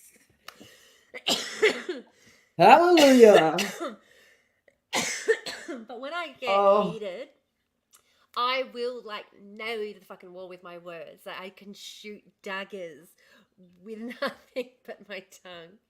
And I know this. I get it. But so I'm like, but then why would you want to antagonize me? Like, just leave me be. I'm sitting in the comments having a laugh. Your shadow self comes out. I don't even think it's my shadow self. Honestly, I think that's the real me. This is the shadow self who pretends they're all love and light. You have their feelings and opinions. People shouldn't have stupid feelings and opinions then. Oh, now I know why I like you. I'm much the same. Oh, that's so cool. I actually think they're scared of the Jed's comment. They're scared of you because you're very good at articulation. It's like, no. They're scared of you because I know who this is. They're scared of you because you know what you're talking about. Yeah. There is also the fact that a lot of people try and use common sense as though it is an educated, well thought through, well researched opinion. So, for example, in my comments of my last video, a lot of people were saying, until we realise that mental health plays a massive part in crime. And I'm like, wrong. You are incorrect. So sorry. I know that you want to think that. You think that makes sense because you can't understand the rationale of a criminal. But actually, there's this whole theory of crime that talks about rational choice crime, like rational choice theory, as in criminals are rational actors. Just because it doesn't make sense to you that they're doing what they're doing in their position, in their situation, it is completely rational for them to behave that way. It's rational to risk getting arrested at the checkout at Coles in order to be able to feed your family if you don't have any other choice. So that's a rational risk to take. especially when you can go, oh my God, I'm so sorry, like, and kind of brush it off for most of us most of the time. So, a lot of people want to paint the people we label as criminals with this mental brush because we can't understand their behavior. But from their perspective, they are acting rationally, and that isn't a mental health. Like, if someone is behaving rationally for themselves in their situation, just because it doesn't make sense to you doesn't mean you can label them someone's mentally unwell. Like, See, most criminals this, are rational yeah. actors. Everyone thinks that we all should fit into this box. Yeah. But we don't. Absolutely. We cannot. Yeah. We cannot. Yeah. Yeah, they It's have to do what they actually, got to do to survive. Exactly. Yep. well, that's it. If you see someone stealing at the supermarket, no, you didn't. That's my favorite. Well, hello. This is the sign is for you. We're trying to find a way to stop from getting banned on all of the websites. So the link is in over for the family. Have you heard from your family? I'm so happy to hear from you. I'm so happy to see you. Oh, wow. And I'm sewing. I'm doing some sewing to keep myself. Well, you haven't even started sewing. I haven't started sewing because I've been talking. I've been so busy talking. I know. I really miss you too, Wayo. I'm glad that I'm feeling better, and I'm glad that I get to hear from you and chat with you. And this is the other reason I wanted to do a night stream, because for time difference, I think it's easier to catch you when we try and switch it up a little bit. Yeah. And yeah, also, sorry, I was interrupting you, Belle. Go. I can't remember. Oh yeah, I've started the next microcert in my little program, and it's Indigenous and others. It's called Indigenous and Other Sovereignties.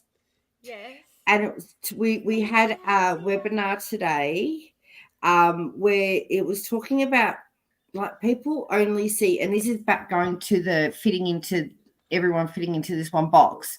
The meaning of sovereignty is very different. Yeah. Oh, sorry, I was muting so that you didn't hear me while I was talking to the TikTok. That's all right. But then you've got TikTok open, so you. But I've got no sound on it. I've got no sound on. Okay. Yep. Cool. Awesome. Good. Yeah. Keep going. Sorry. Yeah. So they're talking about sovereignty, and how there's actually many meanings to sovereignty. Yeah. Absolutely. Yeah. Well, Wael said they're gonna come up. They want to come up and chat. Do you want to come up and chat on?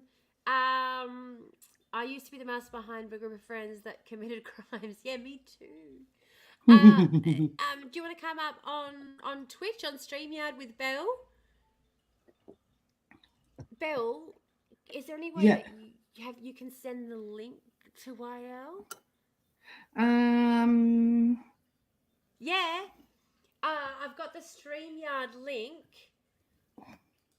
Here we go. Copy.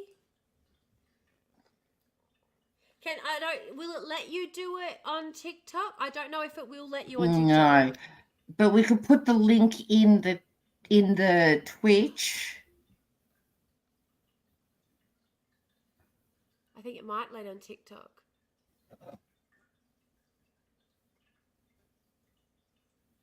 No, TikTok's not agreeing. TikTok, unfortunately, often doesn't. But I'll send you the link for StreamYard. StreamYard should. I just realised I can also do it, Belle, but I was just like, I had a moment where I was like... No, I get it. Get it. Yeah, put it in the Twitch chat, because links work there. No, well, I don't want to put it there just because I sort of avoid trolls. I'm just going to message it to Wael. See if I can... Oh, Wael's up there. It's working. That's your phone.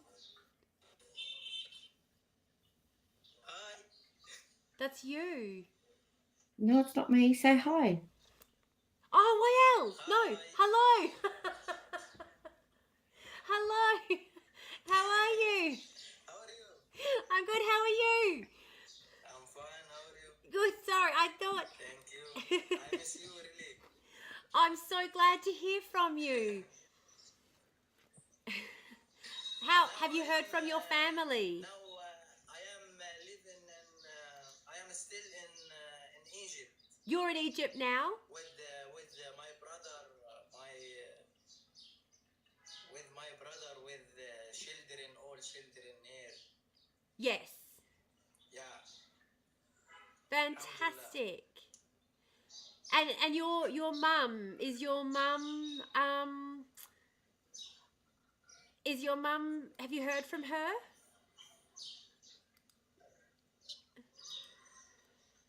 Your mother? What? Had you heard from your mother?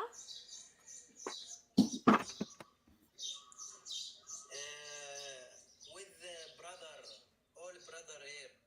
Oh, excellent. In Rafa, or are they out now? Yeah.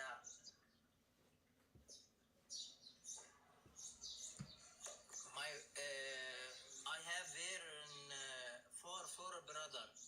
Four? Three brother. Three. Three brothers, so you're one of four. Three brother and children brother here. Oh, excellent. Yes. But your family in Rafa still? Have you heard from them? Now when still my family go in Khan Yunis. Hanunis. And you've heard from them? They're safe? In Gaza, yeah. Oh, excellent.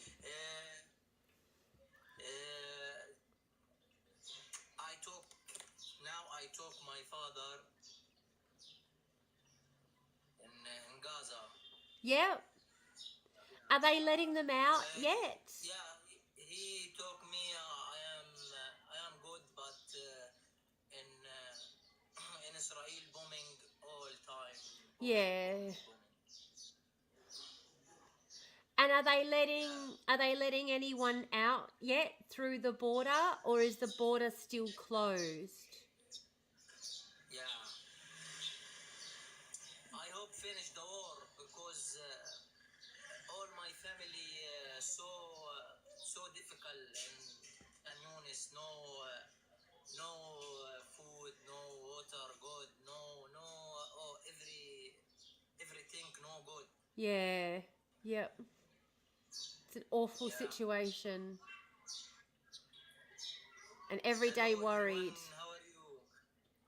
How are you? I'm doing much better. I have a chest infection, but I'm resting, so I'm safe in my home. So I'll be better in no time. But thank you for asking. Hopefully we'll be able to get your family all safe with you soon too, when they let them out.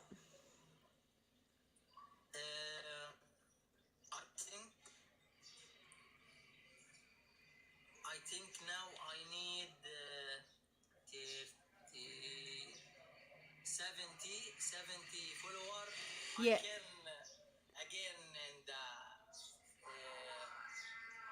in the live. Yeah.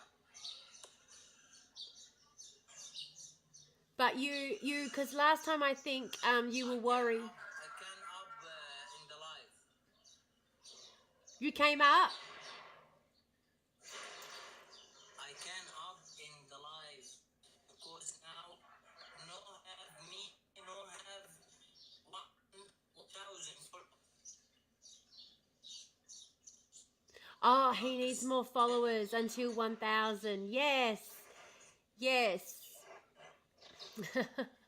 We've got to help you because TikTok keep banning your accounts too.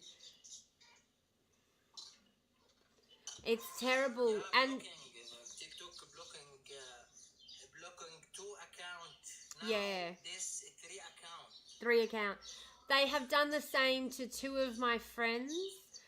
I was at risk of losing my account, and this is why we changed to doing live like this, because TikTok will cancel your live, so you can't go live anymore But if they don't know you, they can't read this, so we're being sneaky.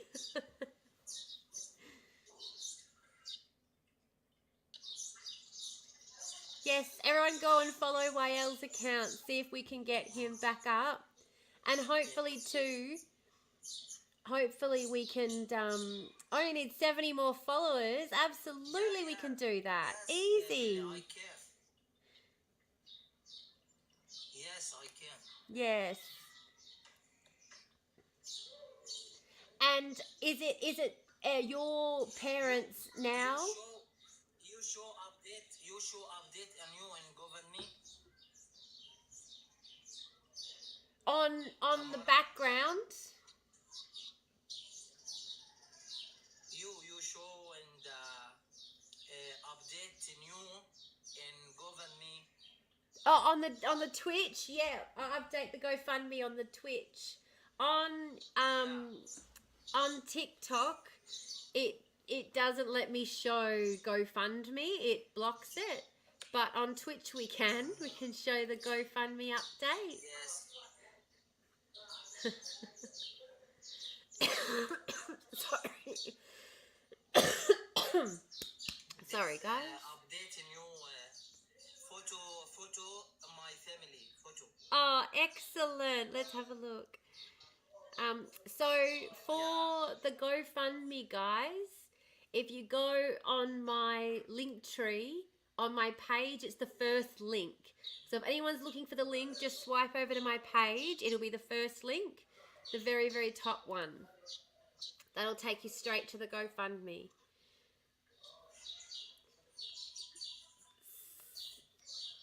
You've got an... Oh... Here we go. You sure? I've got the photos, yes. I'll share screen on Twitch so I can share. So this, we've got your mum. Oh, look, she's so beautiful. Oh. You show grandmother. Yes, I'll show your grandmother. Oh. Yeah. Beautiful. Here we go. Hang on, I'm just going to share screen, guys.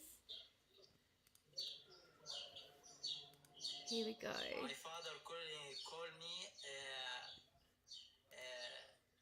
He told me, well, I miss you so much. I hope one day show you all my brother here.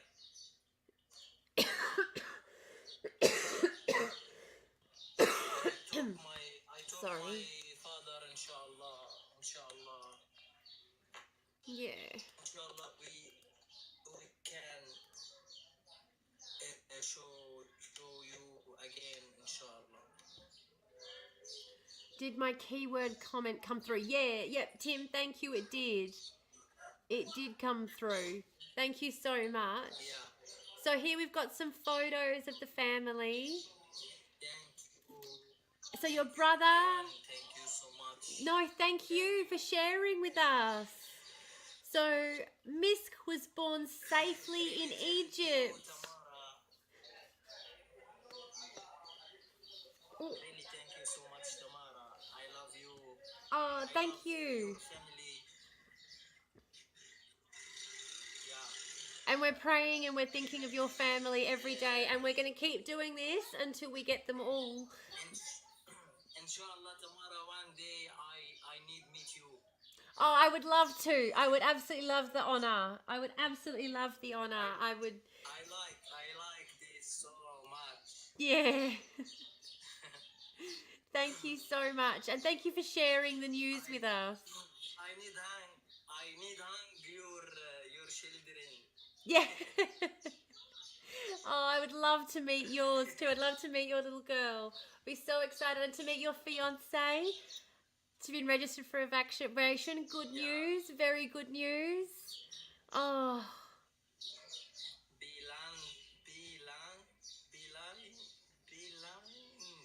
Belinda, inshallah.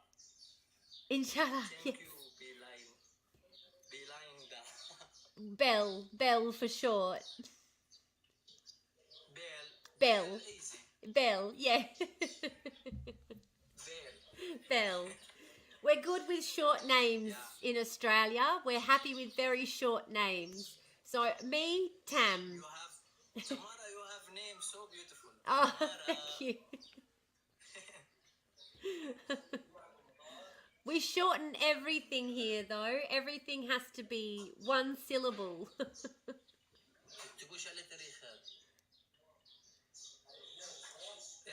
Tamara, your name in Arabic. Yes, it is. Yeah. Yeah. Yes. Tamara. Oh, well, you're a sweet talker. He is. He's a charmer. Absolutely. Yeah, my name, I think, means palm tree, doesn't it? Yes, I can merge. Yes. Yeah.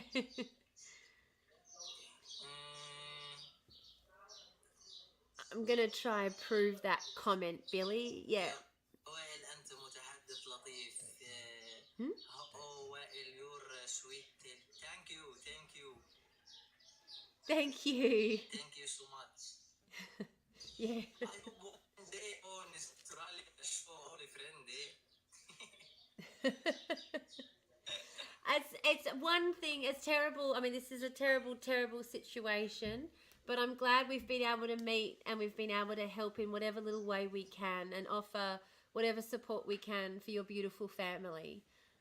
It's a terrible situation. And I wish there was more we could do. I really do. But yeah, we keep hoping and praying, and we'll keep asking for people's help.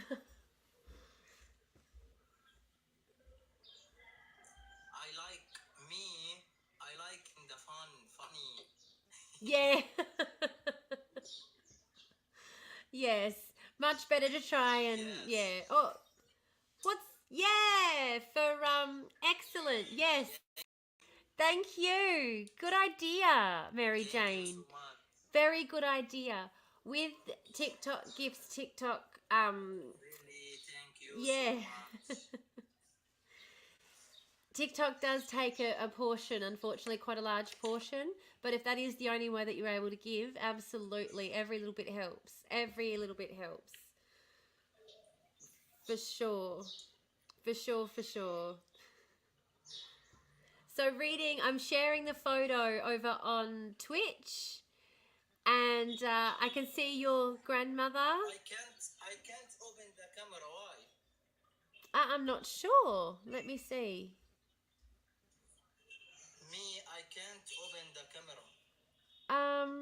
Oh, it says that TikTok doesn't let you have access. I think because me no have 1 followers, yes. Yeah, you don't have enough followers yet. We'll get you more followers and then you can. Yeah. But soon, inshallah. Yeah, soon, very soon. Hopefully by the end of this live. Fingers crossed. I need lately the followers. I can up in the. I can no. I can open the camera. Yeah, 66 more followers and we can open the camera. Absolutely. Yeah. We'll get you the 66 for sure. Goodness me. I've been trying to make a dress over here, but I keep getting distracted. Thank you so much. Yeah. Thank you, support my family. Thank you. And thank you. I keep getting distracted. I was supposed to be sewing a dress, but I keep getting distracted. Everyone, yeah, go follow YL. We need to get him up to 1,000 followers so he can turn his camera on. He can share some good news stories with us, some good news images with us.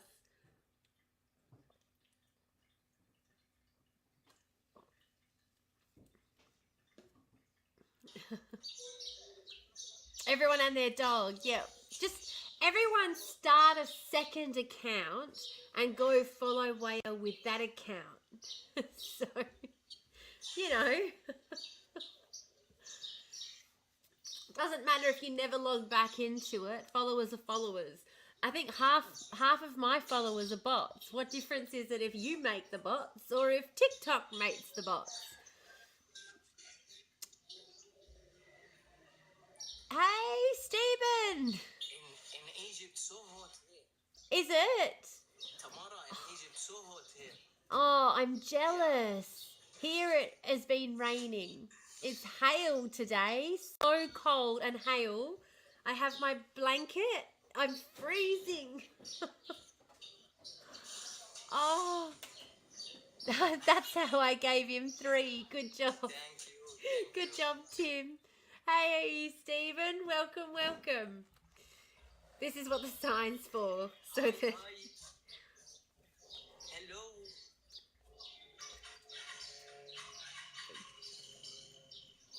Oh, if he follows a...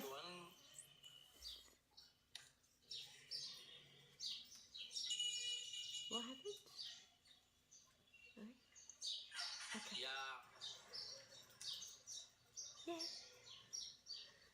Tamara, so beautiful, Tamara, wallah. Thank you. I appreciate that. Never get tired of hearing it. Smile. Thank you. I find it is my favorite accessory. I use it a lot. Honestly, I wear it every day. I see your smile. Your smile is so beautiful. I am happy because your smile. Oh. Me show you smile. Okay, while happy. Oh. You're very charming, YL. Your fiance is a very lucky lady. Hello. Hello, Steven. Steven, yeah, Steve. Steven, hello. Thank you. I hope that, my friend. Yeah. Inshallah soon. Absolutely. We're very hopeful. Any day now. We keep hoping. Have to keep hoping. Absolutely. Yeah. And this is so now we're going live 3 days a week so we can keep raising funds. So as soon as they open the border, we're going to be able to get the rest of your family out, is the hope. Yes. Everyone follow me. Please. Yes, everyone follow YL. Everyone go and like and follow YL. Sorry, excuse me. I'm trying to find what I did with my needle. Here we go, because I got to start sewing. I got to start sewing this dress. I promised I would sew it. How many hours ago now was it that I started? 2 hours ago, I said that I would start sewing. It hasn't happened. I've got Belle up on Twitch. Scrolling through TikTok. Keeping up with the combo. Yeah.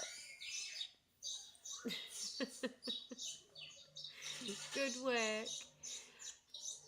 It is, though, such a beautiful photo. So reading the update, the armor's been attacking Rafa. Oh, it's just awful.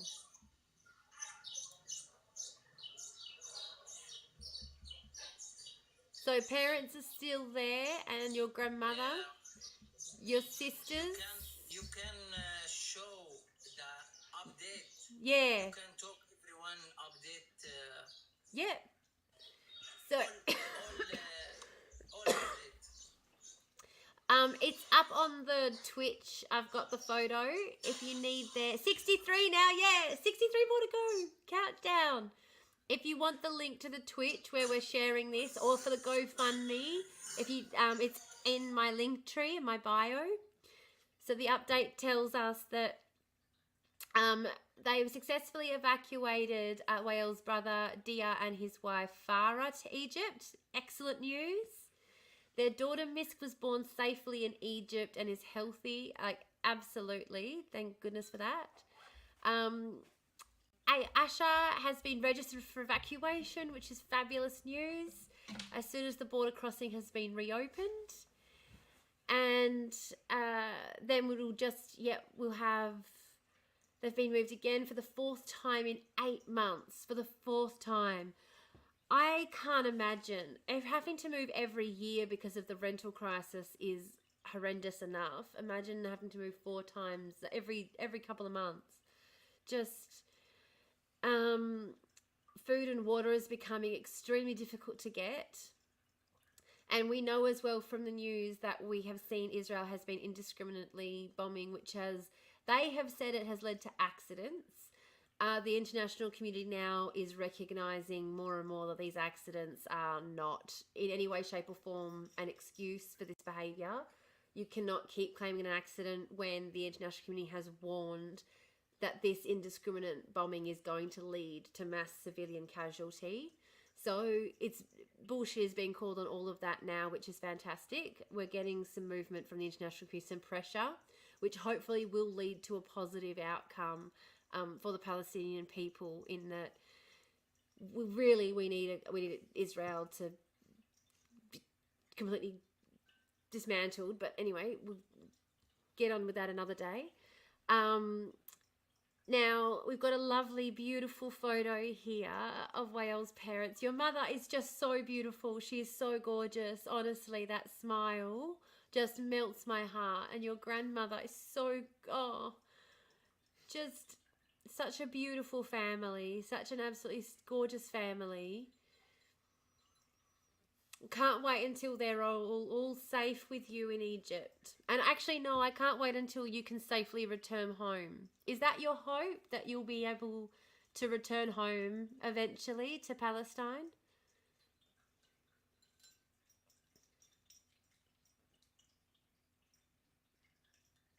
I think Wael might be gone. No, he's muted. Yeah. Oh, there we are. Hello. Hello again. Hello again. So are you are hoping to return home to Palestine one day? Inshallah. Yep. I hope that. Yeah. So if we can raise enough money to help rebuild, let's try do that, hey? Not just to get them out, but to also help rebuild. Today I show all children, my brother Yeah. and Hayat and Lamar. His name no Misk, okay? Because my mom said my mom said no talk Misk. He need name Lamar. The children small. Yeah. Yeah. My mom talk my brother, no talk me. I need name Lamar, no Misk. You understand? No. Wait. Okay. Sorry. My mom, she need name the baby no Misk. Talk my brother. My mom talk my brother. No Misk. I need name Lamar. So if you have a baby, you have to name the baby Lamar, your mum has said. Yeah. Yes, okay. Yeah. Okay. Yeah. Okay. I would love, my mum might try, but I don't think, I couldn't remember. Even if my mum tried to make me, I wouldn't be able to remember. Now my brother, he have children small. Yeah. How You old? understand? Yeah. I think 1 month. 1 month. Yeah. Oh, very little, very little. Just born in Egypt. Before I am faster. My brother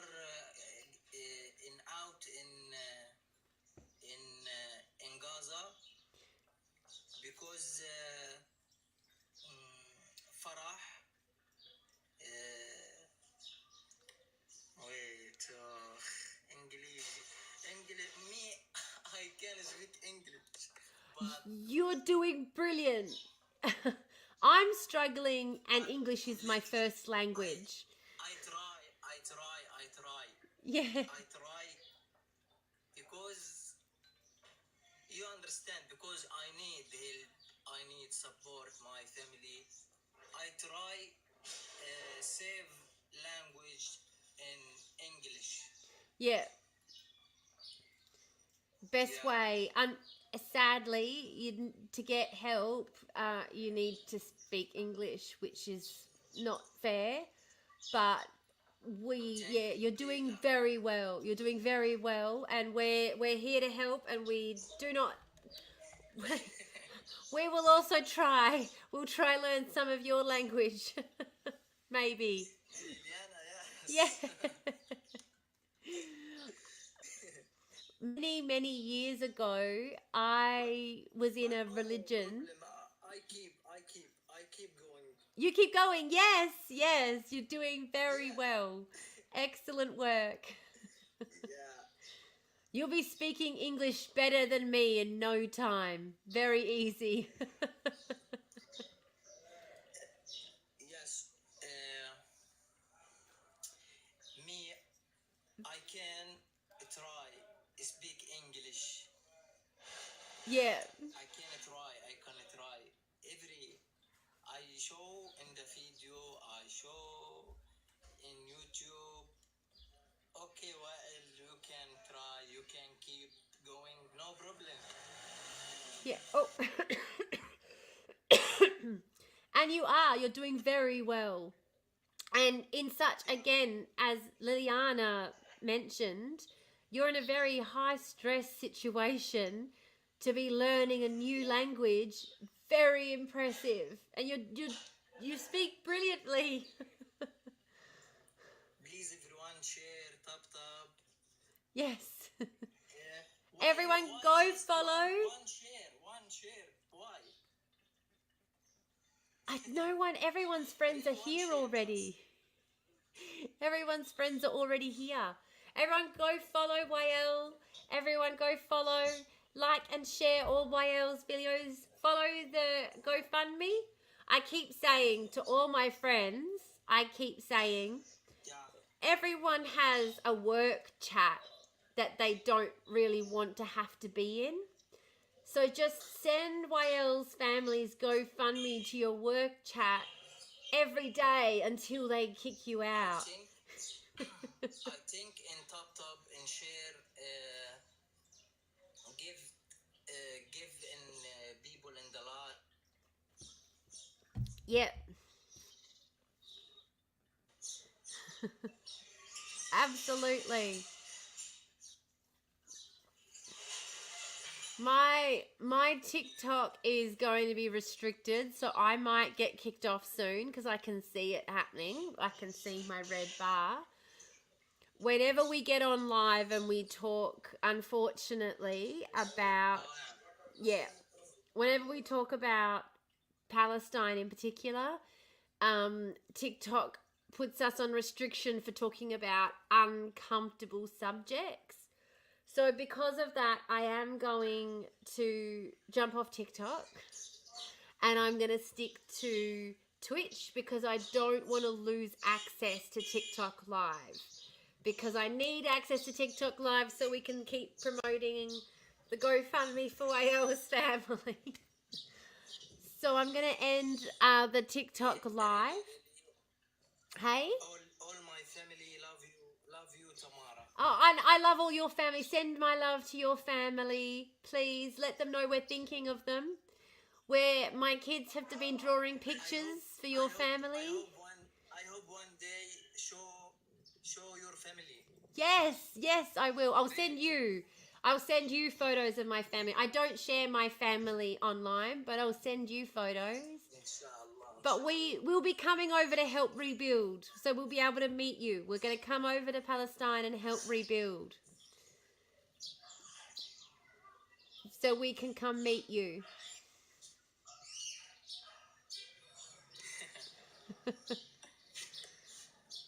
Someday soon, very soon. And bring Tim Tams, yes.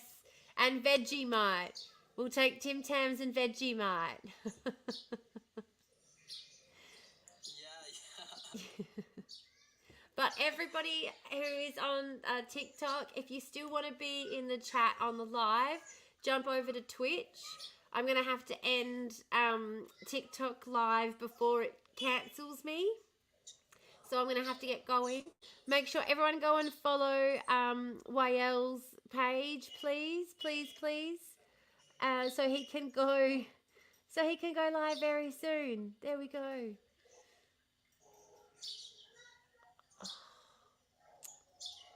that's annoying. Hang on. Thank you,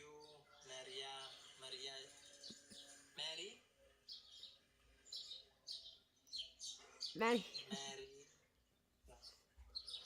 What am I doing?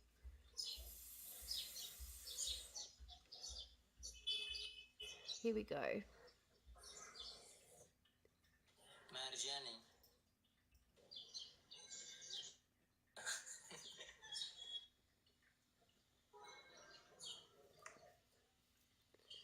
Inshallah. Mary Jane, yes. Thank you. Yes. Sending you love to your family. I've never twitched before, but my ability to ask is going to try. Excellent, Liliana. Thank you. We'll see you over there. The links are all in my bio. My link tree is over in my bio. You can follow the links over there. Very easy.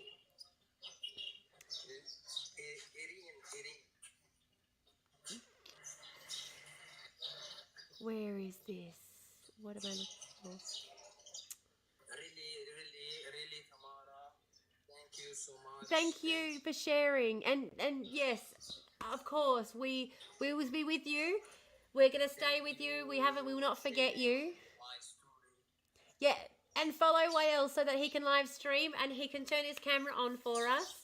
I am gonna jump off Twitch now, but Wael, I sent you the link, the other stream, if you did want to jump on there as well, because I have to close TikTok now because it's gonna cancel me.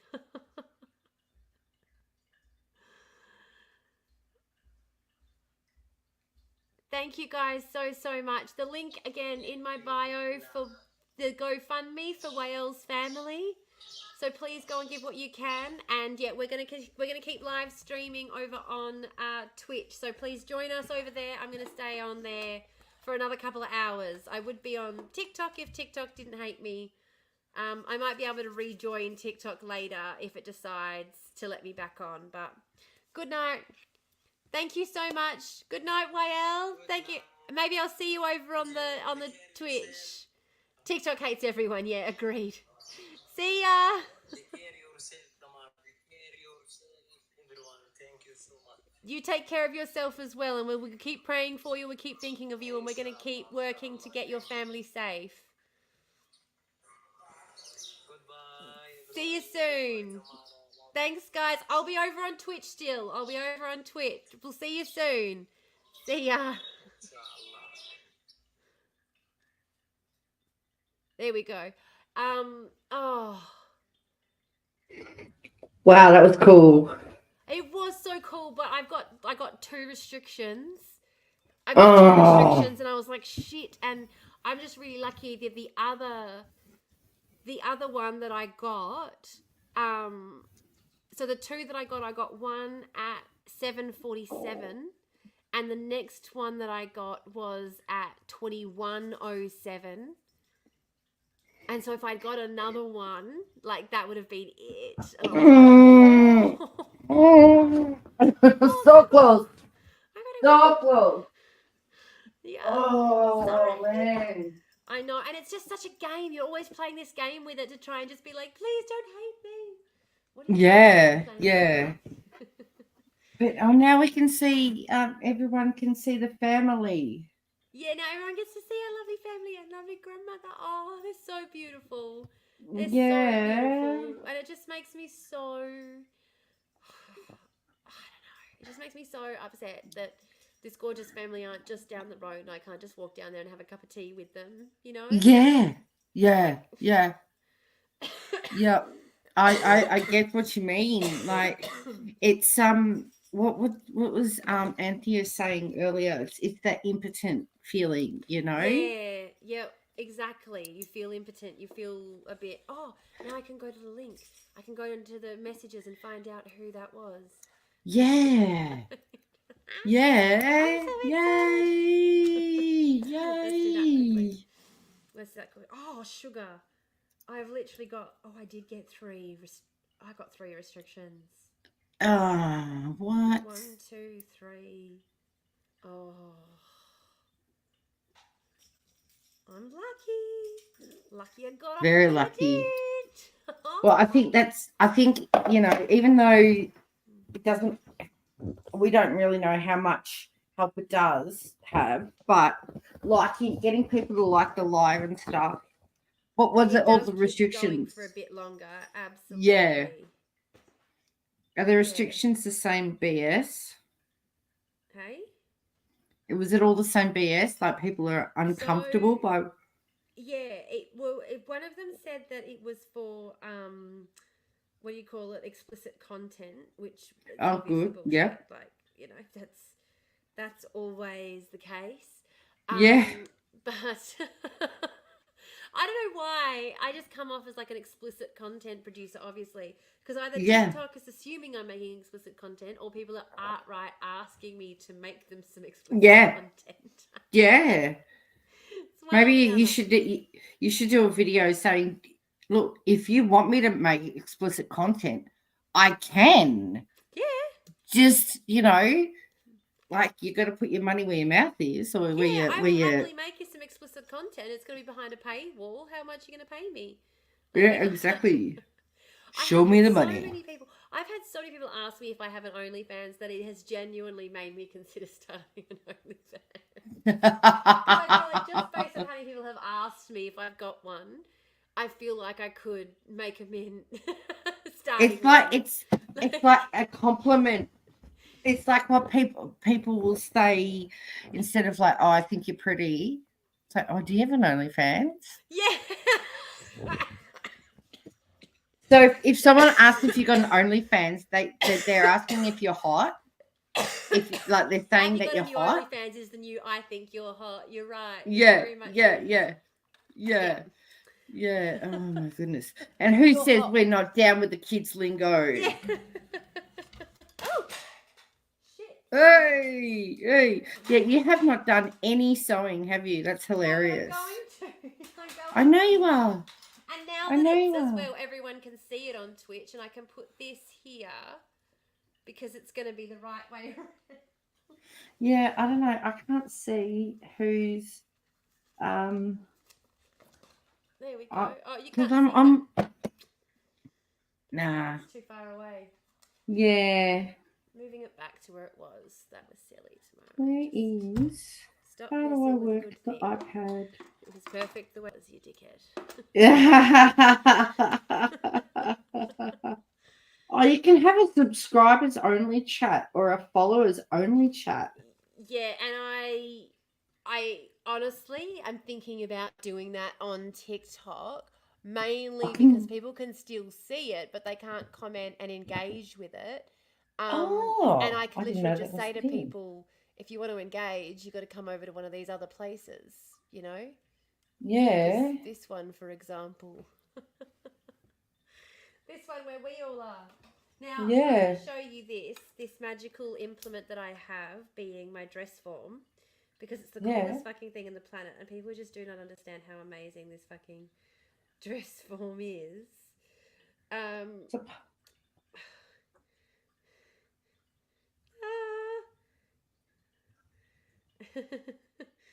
know, it's scary when you've just did you? So have you found out who that person is? Not yet, no. Okay. Not yet. I'm just asking if they don't mind sharing their name, but like it is quite intimidating when you first leave the cult to let people know. Like I know when I was first online, I didn't go by my actual name. I made up a fake username. I didn't want people knowing who I was when I was talking about anti-JW stuff. So yeah, so like I understand if this person's just like, nope, fuck off. Yeah, that's fair. So this is my dress form, which I love. Like, Yeah. absolutely adore my fucking dress form. It's my favorite the entire planet. Let's move this out the way because I don't need to have TikTok open now, so I can just put that there. Yay. And you can have your feet up there. And I can also have my feet up there. And I still haven't had a cone. Do it now. You need a cone and I haven't had a cone. Oh, your friend. I forgot your friend was here. Terribly. Sorry. Well, pack one for your friend. Well, there's one that's already packed. The debate is just whether I have it or they have it, considering that I've left them waiting, because it's my cone that I've just left sitting there. Let them have it then. God, people are just so silly. I'm sorry. Ah! Oh my goodness! Hi! Oh, wow! What a blast from the past! I cannot believe this person was actually a pretty good friend of mine. Oh, really? Yes! Oh my goodness! But there was some sapphic vibes there as well. It was one of those kinds of friendships where, like, if we're not in the cold, we might hook up. Amazing! Amazing! Maybe that's why they left the cult. Maybe, yeah. It was worth making a count just to see Wales' beautiful family. Oh, I know. I know. Is that Liliana?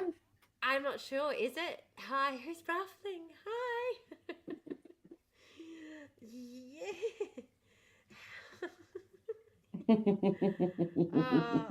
We are definitely catching up when I'm next.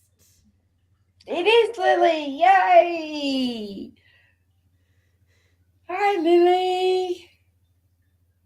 There you go. Far out. Far out. That's amazing. Oh, I know. Yeah. He only needs 60 more. Yay! Everyone go follow Whale. Yay! I mean, we're not even on that same app now anymore. I feel bad. No. I need to figure out how to get this. I'm going to change the background too. But I need to figure out how to get this on TikTok. Oh, that would be amazing. Yeah. Do you know who, what's his name? Black Daddy on TikTok? No. He follows you. Who? He does Twitch streaming as well. He does gaming. Pardon? Is he hot? No, and he's taken. Damn it. All the good ones are. So you got to have it. I know, right? I know. But he does stream. He does gaming streams. He plays Fortnite and stuff with people on Twitch and TikTok. So he might know how to do that stuff. Well, I do know how. I just know that I can't because I don't have I don't have. Oh, I have a MacBook. I don't have a Windows system, and TikTok won't. Yeah, they specifically, the reason they do let Windows users and they don't let Mac users is because Windows is specifically designed to do that kind of gaming stuff with. And of course, TikTok is trying to take over from Twitch, so they want to take that market share. Mm-hmm. But how, like I, for example, am on Twitch as well, but I don't game, I do other stuff. Like, why don't they also want my market share? Why don't they also want me on TikTok, you know? There are some TikTok creators, but so Live Studio, for example, only works on Mac. Only works on Windows, doesn't work with Mac. Oh, Billy! I've been invited to join a few of these different programs and none of them will work on the Mac. It's really annoying. I have Windows and Android. Ultra Soapy equals Billy Brown Cow. Hi, Billy Brown Cow. Welcome. So it's we've got Billy beta and has bugs. Yeah. Lily, and what? It is good that people let us know their usernames so we can identify. This is what I wanted to do in the Discord because Yeah. we got some haters, you know? We need to know people's We have had a couple of haters. Have we? Yeah, I've well, missed them. there was only one that I removed pretty quickly, but yes. Oh, there you go. One there you whole go. hater. I know. It's I terrible. know. Oh well. I feel like I should just write link in bio the right way around now. You should flip it over to another page. Yeah. You should have two pages, one backwards and one the right way around. Oh, yeah, but because I'm not doing it at the same time right now. Yeah, true. But I can do it on the back of this one. I get told off in Discord because I always forget. Yeah. Oh, there was a. I likewise always forget. Yep, sorry. Hi, Mark from England on YouTube. Oh, Lindsay Holt, Ender in the Sky, yippee-yay, you're away. Hi, Mark from England. There you go. Hey, I will be back in a minute. I have to. You're all good. I've got bonus dash. times just come on. Yep, dash. Run, Bill, run. Add in progress. Hey guys, welcome. I'm so glad you've all joined us this evening. It's made me so happy. Just like unironically, it has made me so happy. So we are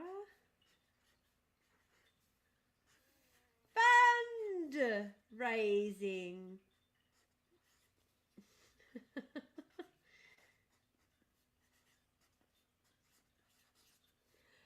Is the link is, I should put the link on the screen, shouldn't I?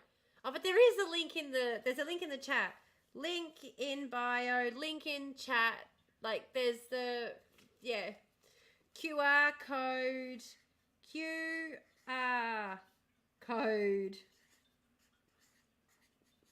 on screen. And then I'll actually put the QR code on the screen. And then there you go, nice and easy. And there is links as well. It's a good timing because I need a distraction while building furniture. Fabulous. I'm happy to distract you while building furniture because I am also sewing. I'm doing sewing. I'm going to put the QR code on the screen and then I won't be lying anymore and the QR code will actually be up on the screen and I'll feel much better about myself as a human being. Again, not that I blame, you know what I mean? It's fine. It's fine. Was it Monday that we had? No, was it when?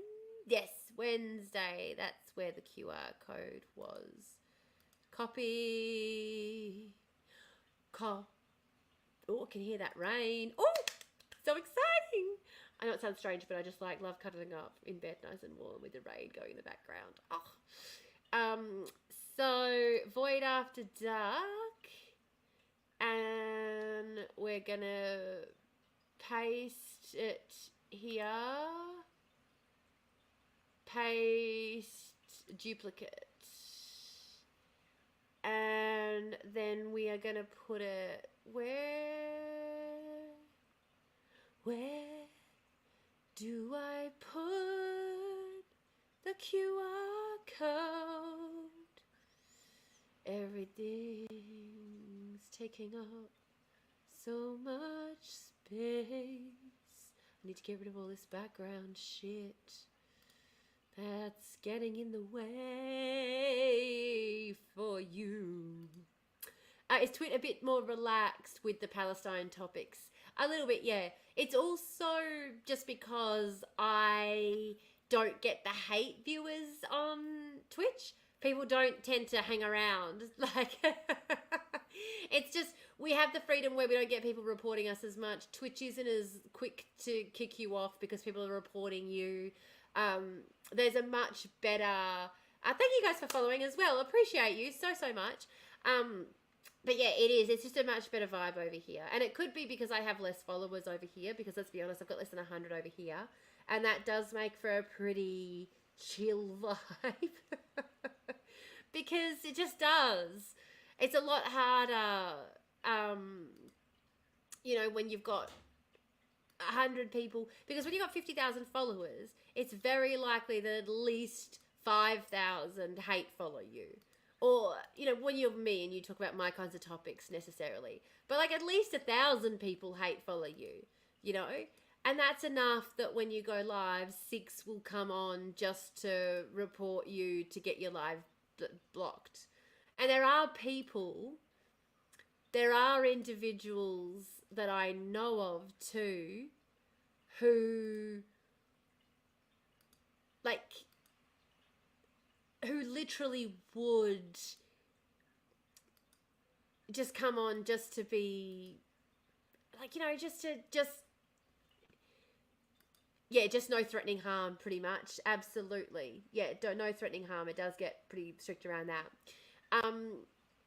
But yeah, I know of people, and I know it sounds stupid. Like, I always, when people said stuff like that, I was always like, oh my gosh, get over it, as if. But there are people who just will, honest to goodness, there we go. Doesn't matter. Like, they will just obsessively, they'll come on live and come online. They'll have an alert for when you go live so that they can come on live and, like, report you and try and get your lives banned. It's just bizarre.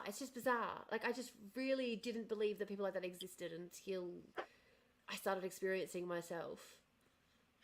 Hey, we don't have to wear headphones now. Yes, don't have to wear headphones. Woo! That's good. Who we got? We got a whole crew joining us this evening. It's good times. Yay! Content time behind the sign. I'm just going to slip behind the sign. And I put the QR code up on the screen. I changed the sign and put the QR code up on the screen. Amazing. And we're going to do some sewing. And I got to check out the chat up here. So I just feel like everything's going quite well. I feel like we're cruising, we're vibing, we're having a good time, and you need 2 accounts, Tarama and Tamara Live. Yeah, so you can keep posting content when your live account is banned. Oh, I like the Tarama. Yeah. Well, you got your other one. Yeah, I do. I've got Tamara versus the Trolls is my backup account, which I do have over 1,000 followers on, but I never go live or anything on there. And I have been posting a little bit more personal stuff on there, like just story times and stuff. So I am going to keep doing that so I can use that to go live if my other one gets banned.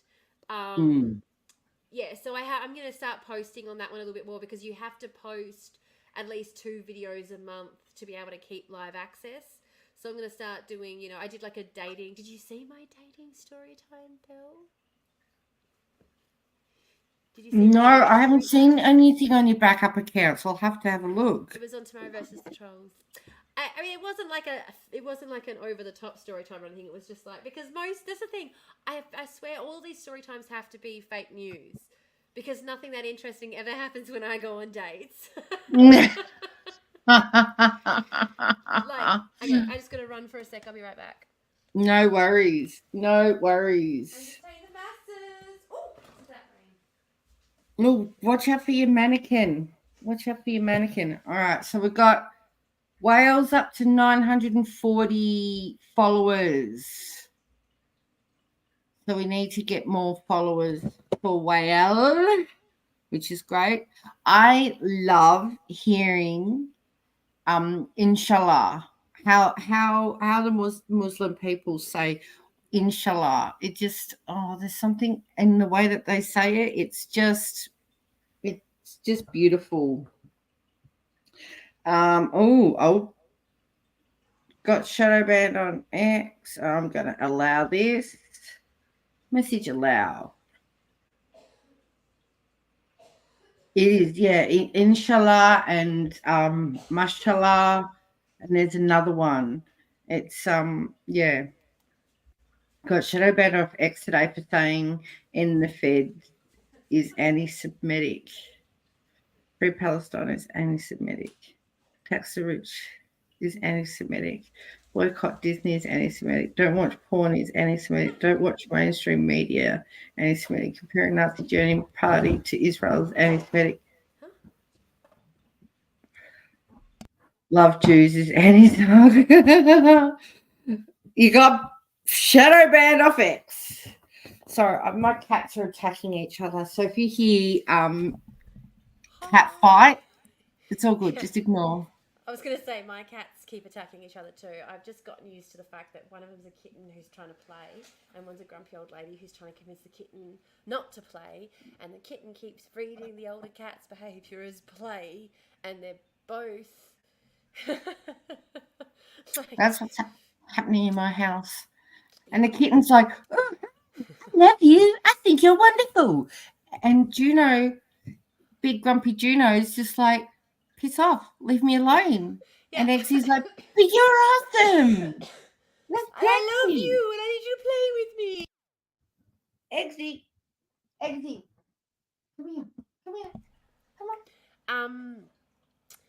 I got shadow banned off X today for saying "end the Fed" is anti-Semitic. Free Palestine is anti-Semitic.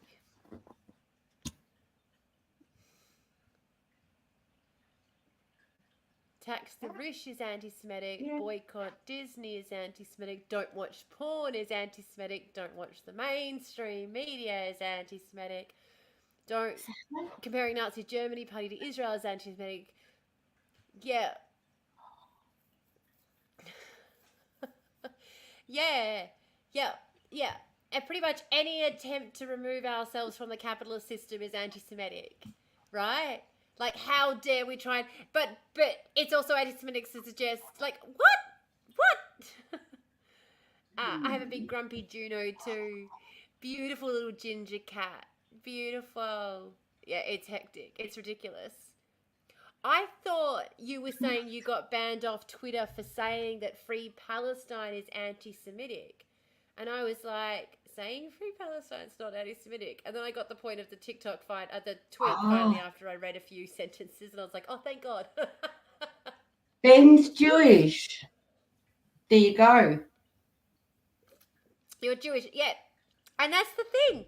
Do you know what's so funny? Because I was literally talking to a friend of mine who's Jewish about this the other day. We had this conversation because another friend was expressing, was saying that they feel really bad for Jewish people and how, like, they said to me, like, my friend said to me, you just don't understand what it's like for them. And I said, well, I'm an Indigenous woman who grew up in a household where I was told not to tell people I was Indigenous because I wouldn't get health care and my teachers wouldn't give me help at school if I needed it, and the dentist wouldn't take care of my teeth if they knew I was Indigenous, and the state might take me away from my parents.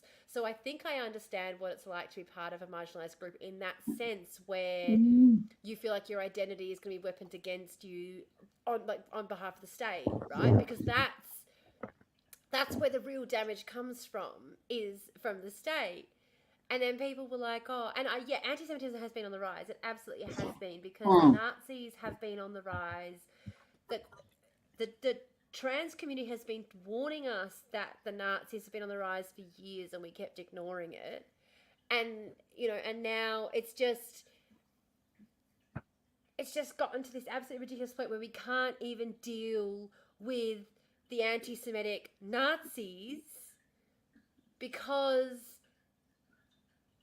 do you know what I mean? Like, it's just ridiculous. Like, it's just become so convoluted. What is really a very simple issue has become so convoluted because people don't want to speak clearly, or because people keep conflating Judaism with, what do you call it? What's it called? The other one. Zionism. Zionism. Thank you. And yeah, but it's not. There's more no. Christian Zionists. Christians started the Zionism movement, and I And grew up in a Christian household that believed in the Zionist movement. Like, but the I grew thing up. is, Hey, the Zionism was the idea of Zionism wasn't that to bring about the end of days. it wasn't good for the Jews anyway. No. It was So the idea is okay. So that basically there's a prophecy that talks about, and when I tell you that Zionism is anti-Semitic. Zionism is anti-Semitic. I grew up in a cult where they described the Jewish population retaking Jerusalem as being a disgusting thing in a holy place. And they describe it as Revelation talks about seeing a holy thing in a disgusting place, and then the end will come. So Zionism, which believes that for Armageddon to come, the Jewish community needs to take possession of Jerusalem, calls that same community a disgusting thing. Like, Zionism is anti-Semitic. Christian Zionism is so anti-Semitic.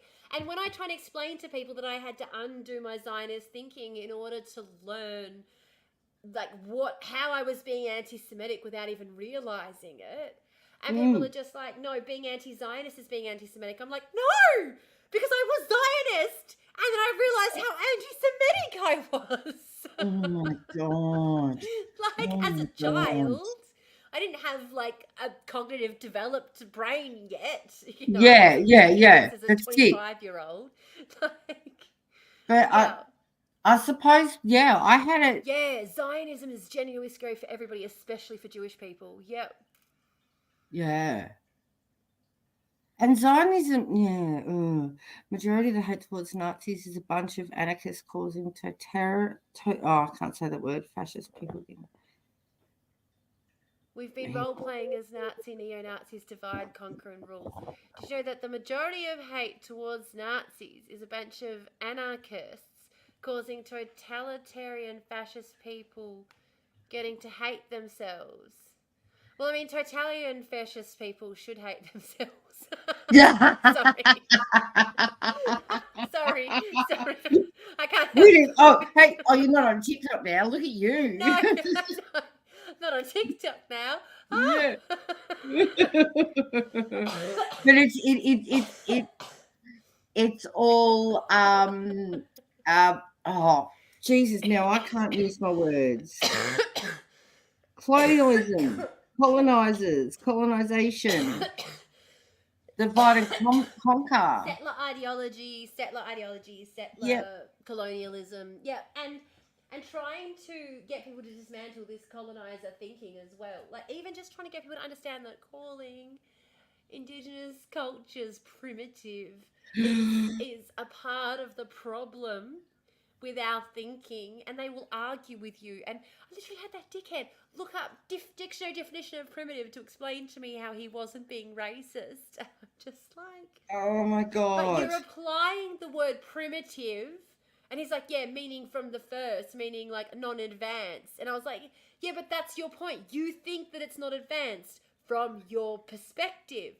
We had cures for tooth decay when you all were dying from that and trying to cure your bad humours by leeching, bloodletting, and coughing up phlegm. Like, we were literally actually curing diseases and performing surgery over here while you guys were literally like barbershops where they cut hair is where you also had to go to get your bloodlet. Like, you didn't even have hygiene. Fuck off telling me we were the primitive ones. Fuck all the way off. It. Our mob taught you how to wash your ass. How to wash your asses! Fuck off! And that's what really bugs me. That's what really fucking bugs me, because it's like, Honestly, I long for the day when we respect our past and our elders. Abso-fucking-lutely. Yeah, now the claws come out when we're not on TikTok for sure. Yeah. We divide the communists with trauma. Yep. And that's exactly it as well, is there's so much that we can learn from these so-called primitive cultures, but we're so busy judging them and deciding that we're more advanced from them, and so we've got nothing to learn from them. And that's part of the reason why we didn't do any like preservation of these cultures. We've never viewed it as being important to preserve the language or the knowledge, and all of that knowledge that's now been lost, we're now looking back and going, oh fuck, shit, that was some really important stuff. Wish we'd kept a record of some of that. Like, are you fucking kidding me? And it's just frustrating when you have academia and you have, like, even the legal sphere understanding how we looked down upon verbal testimony. We didn't originally. That's the thing a lot of people don't seem to understand. Originally, verbal testimony back in the day was the only sort of testimony that we had. Most people didn't know how to read and write. And the first courts were established as a means of neighbours having disputes resolved between them. So you had uneducated people coming together in an informal setting in front of the mayor asking them to settle a dispute. That was how the courts were first established. Then we decided, oh, we're going to make them all serious and everything's going to be in writing and blah, blah, blah. And now if things aren't in writing, we don't view it as being as relevant or as serious. So we're not going to view verbal testimony that has literally lasted and been passed down and has been shown to have been repeated the same way for 100 years. We're not going to view that as being as important. We're going to forget about it because we have evolved. So that never happened. Gaslighting. No. But you're also talking about a difference in culture, because now you're talking about a culture that views truth-telling as being so foundational to the culture, they'll punish a liar more harshly than they'll punish a murderer.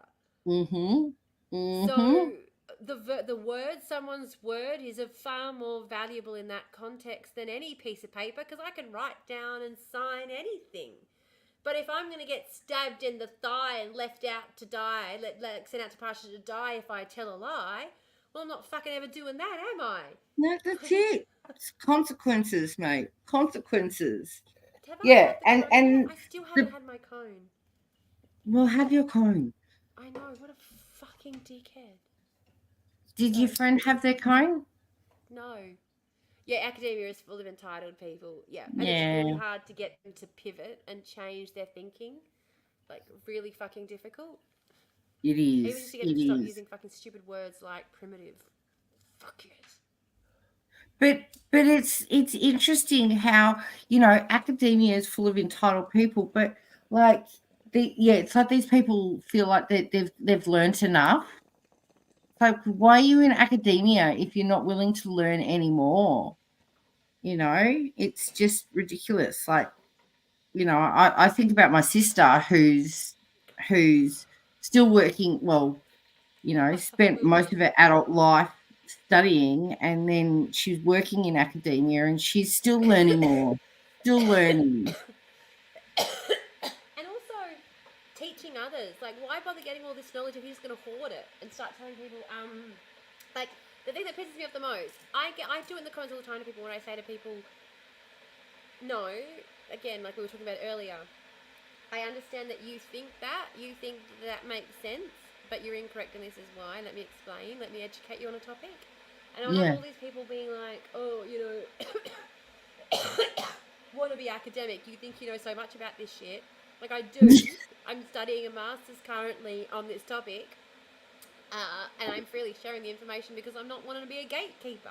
So I am actually an academic, but I can understand why you might be confused, because yes, I'm out here freely sharing the information and not putting it behind a paywall. So Yeah. I'm sorry if that threatens you. I'm sorry if my generosity threatens you.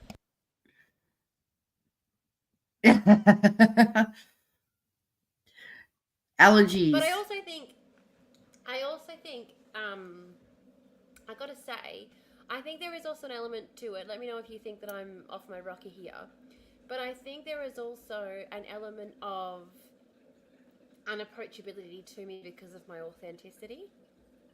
People don't know how to deal with someone who's not willing to play the game, put on a mask, pretend to Yeah, be no, something else. I would say that's valid. People are, well, look, a lot of, let's be honest, a lot of your haters, let's say, in the comment section, Yeah. what do they have in common? Um, They're I mean, male. the first few that I thought of weren't male, so there are a lot of men. There are a lot of men. And there are a lot of men as well who will dismiss me immediately, Hmm. who... and I They gotta be keep honest on with saying you, you're young. the majority of my audience is female. Yeah. Largest majority of my female audience is female. Um, But okay, when with the audience, is that per video or is that per your following account? I don't know how those analytics work. So both. So I check my analytics for like you can check on. Oh, do you know what? Let's do a little behind the scenes of TikTok, shall we? Who yeah, wants to see sure. a little behind the scenes? Yeah. Hey, But I let's do pull up feel that analytics. a lot of the, like, because what I've seen men, and they you might have to squish me up a bit more. I'm okay with that. Oh, okay. So, the first course historically, any court anywhere, yes, absolutely. Sorry, I don't know why it didn't allow that. Oh, so Ultra had a really good comment there that Twitch would not Mm. allow through, and I didn't mean to block the term goy. Fuck, no, I meant to hit the wrong button. Can I fix it? How do I fix that? Oh god, I'm gonna have to fix that. I'm so sorry. That was a really good comment that you left there. I always forget to specify this when I'm talking about these things as well. I always have to specify because again, I was trained at a Western Sandstone university that comes from a common law like tradition. I'm talking about the common law tradition specifically. So I'm talking about the common law that was passed down to us from the English tradition. Yeah, not any court anywhere, because the Roman, there's a very different method of court that was developed in the Roman/Jewish tradition, which is actually a much better system of court. Yeah, are you okay? Ultra Soppy, are you Ben's been in hospital for a while. I okay? recall. I can't recall why though. You don't have to Apologies. share any personal information on yeah, don't have to share any personal information, right? Just um Magna Carta. Magna Carta. Oh no, because it's the Roman. It's before the Magna Carta even. It was before the Magna Carta even, but I Oh, don't know if it's Magna Carta. But I could be getting confused. I can't. My brain. I lo- To be I'm honest not. with you, I when I was doing postgrad, I kept picking the units I found interesting that weren't necessarily the most useful. So, for example, I can tell you all about how the Roman tradition, which also led to the French tradition, which is more like the civil tradition, has more of an exploratory form of court where the judge is actually involved in a fact finding mission, and the judge is able to ask questions, and the judge is able to sort of lead proceedings. And I believe it's a much better way to run a court, to be honest. And that comes out of the Jewish tradition, where the judge, literally the judge, was also like again, because in the English tradition we think about the mayor or like the town, like the mayor of the town acting as the judge. In the Jewish tradition, the judge was also like the ruler, but they were called the judge. Like, yeah, I had surgery and had complications. Oh, I was gonna say it's never fun. It's never fun being in hospital. Never fun having surgery. Magna Carta is the basis of all common law. Um, I mean, the Magna Carta, it's kind of funny because the Magna Carta kind of got like, the Magna Carta existed and it was like, oh, it gets held up. Because when I was studying legal theory, one of the things that we kind of kept circling back on was these moments that are held up as these great moments. But it's like, again, Roe v. Wade, you with the Magna Carta, it kind of was reversed almost immediately in some respects. Like it didn't have the influence that we kind of always hold it up to have. But no, the common law before the Magna Carta, common law was the common law tradition before it was formalized. Like we often find, and this is the other thing I did with public policy, when you look at top-down versus bottom-up approaches to trying to influence public policy, what we find a lot of time with law, when a law arises, it's due to a recognition in the population that we need to control a certain aspect of people's behaviour for some reason or another. Either because we've just decided we don't like the woads and their blue face paint, or because someone's genuinely doing something dangerous. Oh, sugar, I think I've got an ad started. I'll be quiet while the ad's on. Remind me what I was talking about. I can't. Been on for 6 weeks. Oh, God.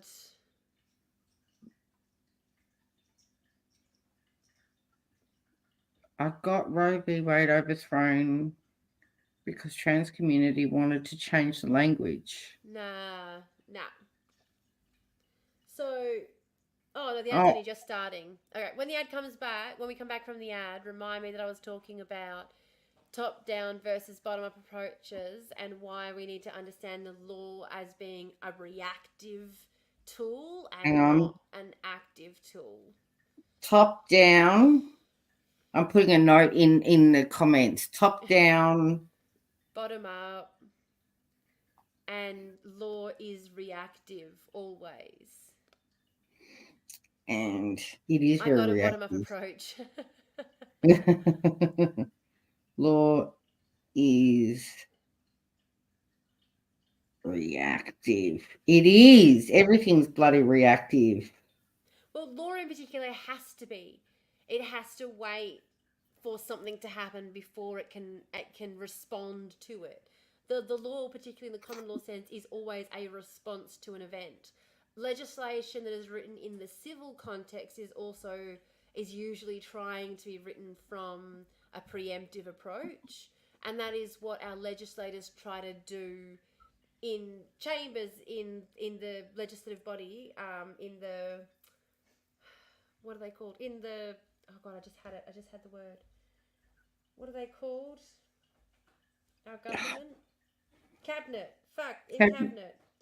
When the cabinet are trying to govern, generally the legislation that they're trying to pass, they are trying to have a proactive, oh God. The ad's in progress and I'm still talking about it. Shut up. Well, I'm just wondering because we've got people still commenting. So are they subscribers? Yeah, they probably are subscribers. Well, I have a Molotov approach. I appreciate that approach. I think it's funny. I've been laughing because look at the community that we're building. We got Kim with his French solution all the time. Absolutely. And Molotov approach. Yep, love it. Love the Molotov approach, for sure. But look, so what I was saying before we went to break, we're talking about top down, bottom up, law being a reactive tool.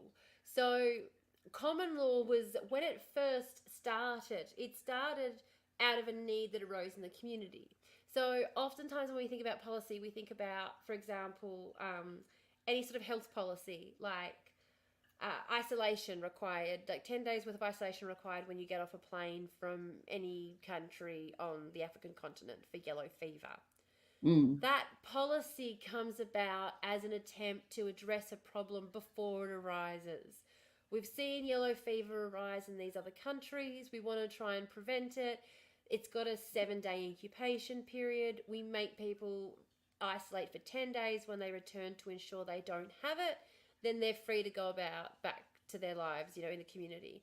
And yes, it costs us X amount to pay to isolate these people when they come home, but it saves us X amount in terms of people out in the community spreading this virus that we aren't equipped to deal with. You know, it's going to cause mass issue, right?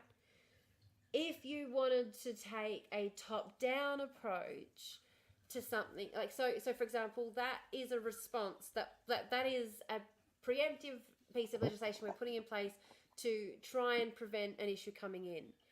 Once somebody, let's say somebody breaks out of confinement and decides to run around and infect people, like knowing that they might be infecting people but they don't give a shit, there's two things. In a civil procedure, what they would do is inbuilt into legislation, they would have provision in there for punishment for people who broke the guidelines around this. Like failure to abide by these restrictions will result in a $10,000 fine and a 10-day stay in a solitary confinement ward, like at a hospital, for example. Something like that. So you're allowed to isolate at home, but if you're irresponsible with that, then the government will take over your isolation because of the risk to the community. But that is only imposed upon people who have broken this law and have found to have broken the law and blah, blah, blah, right? If you have someone, though, like when they write that legislation and they present it to Parliament, I know this might be really dull for people, I apologise. When they write that legislation and present it to Parliament, they'll present it with what they call they'll have the first reading speech, but they'll also have the second reading speech.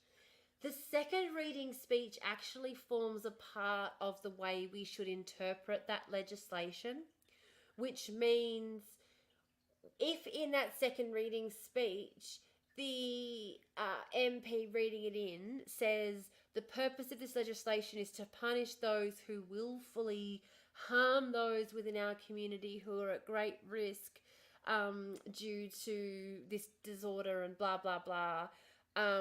This is to ensure that no one without thought to risk to the community goes out and does anything like this. Okay, so we're specifying what kind of conditions this legislation is designed to cover. If you then find yourself before the court because you were in solitary confinement and your child was having an asthma attack and dying, and you called the ambulance to come and get them, and they said that they're, because you're in a regional community, they're not going to be able to get to you in time, you need to get your daughter in the car and keep them on speakerphone in the car. They will, like, if the police pull you over, like you can read out the badge number, like, and they'll alert the police to what they're doing, and the police can give you an escort. And like, you're advised by an ambulance officer to go out in the community to save your child's life, and you do that knowing that you are going to infect people, but you're not willingly trying to hurt people. You're not doing it without thought to the risk of your community, but you are in a situation where you are forced to. The judge would look at that legislation and retroactively make the call that that legislation probably wasn't designed to apply to you. And so they would make a decision that in this case, the propositive approach would be that the purpose of this legislation was to ensure that people did not, without thought to the damage that they could do to their community, enter the community with a damaging disease that could kill others. This person has definitely not done that. They took precautions to not harm others by getting the ambulance driver to communicate. When they arrived at the hospital, they were beeping the horn till someone came out. They yelled through the window, "I'm in quarantine, help my child." This was a person who tried to remain quarantined while also doing their parental best. They were arrested because under the terms of legislation, they left quarantine inside the 10 days. But taking the purposive approach view, looking at what the purpose of legislation is, we can understand that this person wasn't designed to be caught by that legislation. And so the judge will make a ruling that in this case, the better view is that if it is determined by the judge, they can't say that, in the case that your child's in danger, but they say in the case that it is viewed that damage has been mitigated as much as possible in order to take life-saving events, the view should be that the person should not then be punished for taking the risk to leave the house. So the civil approach is that we're trying to look ahead, but the common law approach is you can't catch everything by looking ahead. What do we do in the situations that you weren't able to catch by looking ahead? And originally we didn't have people looking ahead. Originally we were all like villagers who just had a chief that we respected, who we would go to and say, oi, John and I are arguing about where, like, whose goat this is. We need you to make a decision, Bob, because we both respect you, so you have to decide for us. Yeah. That was what court was originally. That's what the common law was originally. When the tribes started getting bigger, when we started conglomerating in bigger groups, that's when we had to have formalized approaches. That's when we started having kings writing legislation. That's when you started having more of a civil law approach, trying to... originally it was about trying to control... I mean, it's still all about trying to control people, but it was very much just about, you give us money, we provide you this service. That was very much what the legislation was about. That's what law was about. It was about... Yeah. The law of the land was about... we're the law of the land, so pay us money and we'll kill the guys who try and steal your shit. Like, very mercenary. But, like, even before we, we had the guys of the land would get together and form a militia to protect their land against invaders and things, before it was formalized. So it's not like we didn't have protection before it was formalized. It was just... one guy decided to put a fancy hat on and tell us all that he was in charge now because he had the most shiny bits. We were like, okay, sure. Yeah. Let's watery tart through your sword. That makes you king, does it? Yeah, yeah. Like, whatever. Well, even I saw something today about the origin of landlord. Like, this person determined that they were a lord of the land to get taxes. Yeah. There's all kinds of like benefits to being a lord and stuff as well. We are a threat to society because I was telling you about my TikTok algorithm too before then, and I got distracted. Whoops. Well, actually, I'm going to jump off because it's 12:01 and okay, fair enough. Off you go. will have to work. I have to work off tomorrow. You go. You're all good. But I'll write anyone else who wants to hang around through it briefly before I get back to ranting anyway. Get back to your sewing. You haven't even started. I know. Sorry, I'm giving you shit. I'm terrible. All right. But I'm not going live tomorrow, so tomorrow I'll just be chatting with Amy and sewing all day. So by Friday, when I go live again, I'll be like fully... this will be ready to go. No, yeah, I think Amy does need a good chat. Yeah, I think so too. Ultra Soapy, I think you are a grade A character. I am loving having you in the chat. You are providing the best entertainment. I'm absolutely loving it. It really is, because it's just like, yeah, fucking pirate it. Why not? Because the government doesn't have the authority. Like, people call me a quack when I say this. People call me a... what do they say? You're a cracker. What's it called when you... I don't know. They call me anyway. They call me something whenever I say that the government of this country doesn't have the authority to operate in this country. But by law, they have never proven their authority to operate here. So...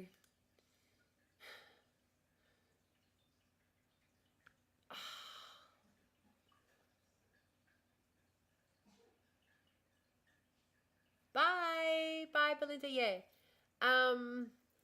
They call you a sovereign seat. Yeah.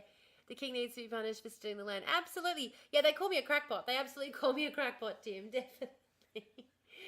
See ya. They definitely call me a crackpot. But yeah, and it's ridiculous though, because we have Sydney Stevens in the 1800s made this argument before a court, and the judge literally had no recourse. They honestly responded in the course of the trial with, yes, you're correct, but the Crown cannot acknowledge another legal authority operating on the land. So, yep, like we totally agree, 100% we totally agree that we haven't proven that we are allowed to be here in any sense of the word. But don't give a shit because we literally can't acknowledge anyone else has the authority to live here. Like, Tim is a crackpot too. Yeah, we're all crackpots around here. Yeah, the land is voice law, not written law. Absolutely. Say goodbye to the kitties for me. Yes. So one of the things I was going to say about the analytics as well is that this is the analytics that you have for your whole sort of channel. So it's not just about per video. You can actually view the analytics for overall for your whole channel. So that's what I was talking about earlier that I was just putting down there. But like you don't have to pay any attention to that. That's fine. Like it's not all that interesting anyway. I might actually just go back to the other thing when we were showing that we had the GoFundMe on the screen because I feel like that was much more interesting. Much more interesting to see Whale's lovely family. I feel like and I don't think it's just me either. You know, I definitely don't think it's just me. I think that many of us would agree. There we go. I'm update. There we go. Lovely, lovely family. And I am still going to be sewing this dress and I am going to put the sequins on it. I reckon I'm going to have the sequins on it by this weekend. I'm going to start with the sequins. Even though I haven't done any of the stitching yet, it's literally just pinned into place. But like cutting it, doing the pattern, getting the pattern done, honestly, I still am not 100% happy with the skirt at the back. This part. I'm not sure what's going to happen here. We'll see. It's probably, do you know what? I have to split it here so that I can put some buttons in. And so I'll probably have to, and you guys have to help me choose some beads as well. I'm going to do some beading on it. And if I'm too loud, please just let me know. God almighty, please let me know, guys, if I'm too loud. I might put some lo-fi music on and just have it grooving in the background while I work and chatter away about whatever I want to chat about. And also I'll have a look at some beads later. I'll entertain you with pictures of some beads. And I'm probably only going to be live for maybe another hour or two, maybe 2 hours, and then I'll button off. But I will stay up for 2 hours. So by that point, I will have a lot more of this done. And I reckon it'll be really good to show Belle too when she comes back how much more I've done, you know. You working tomorrow, it's like, what, 10 p.m. here? It's 10 p.m. here, but Belle is over in Melbourne. So, Ultra Soapy, you're in WA. So, what hospital are you in? No, I shouldn't know. No, don't tell me. Don't tell me. No, stop. No, doxer, no doxing. Doxer, no doxing. Doxer, no doxing. Doxer, no doxing. There. Oh, you said there, not here. Yeah, it's midnight over there. No, you're in Brisbane. Okay, yeah. No, okay, stop. Because I was going to be like, oh, if you tell me what hospital you're in, I'll know what town you're in. And I'm like, that's a really bad idea, though, for anyone to just announce that information on the internet. Don't do that. That's terrible. Yeah, you're in Brisbane. Okay, cool. Honestly, this is why we have a command, though, that is literally this. Like, is it, no, it's not dox. Yeah, doxer, no doxing. Because I keep doing that. I keep accidentally trying to get people to dox themselves, and I have to remind myself constantly that is not okay. People need their privacy, and you need to stop accidentally trying to get them to divulge personal information. I don't do it on purpose. I'm not trying to purposefully get you to tell me anything. I have a feeling that, you know, like I would forget that information pretty much immediately. Oh gosh, I make myself laugh.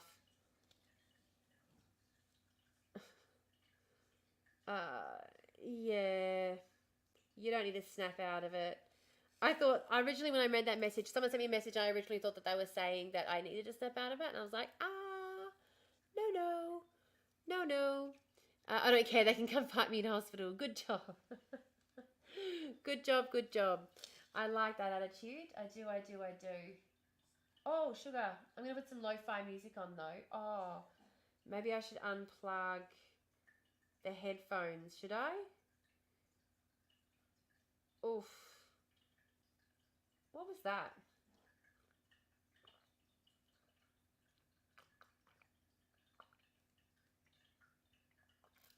Every now and then when I have tea, I had a nightmare that people were attacking me in hospital. Oh, shit. That's a bad nightmare. I've had this reoccurring nightmare that I'm chasing someone through through, what's it called? Through shopping mall. And they can't hear me when I'm calling out. Like, I'm trying to call out to them, but I can't even hear myself because it's so noisy in there. And I think it's like an autistic reaction dream.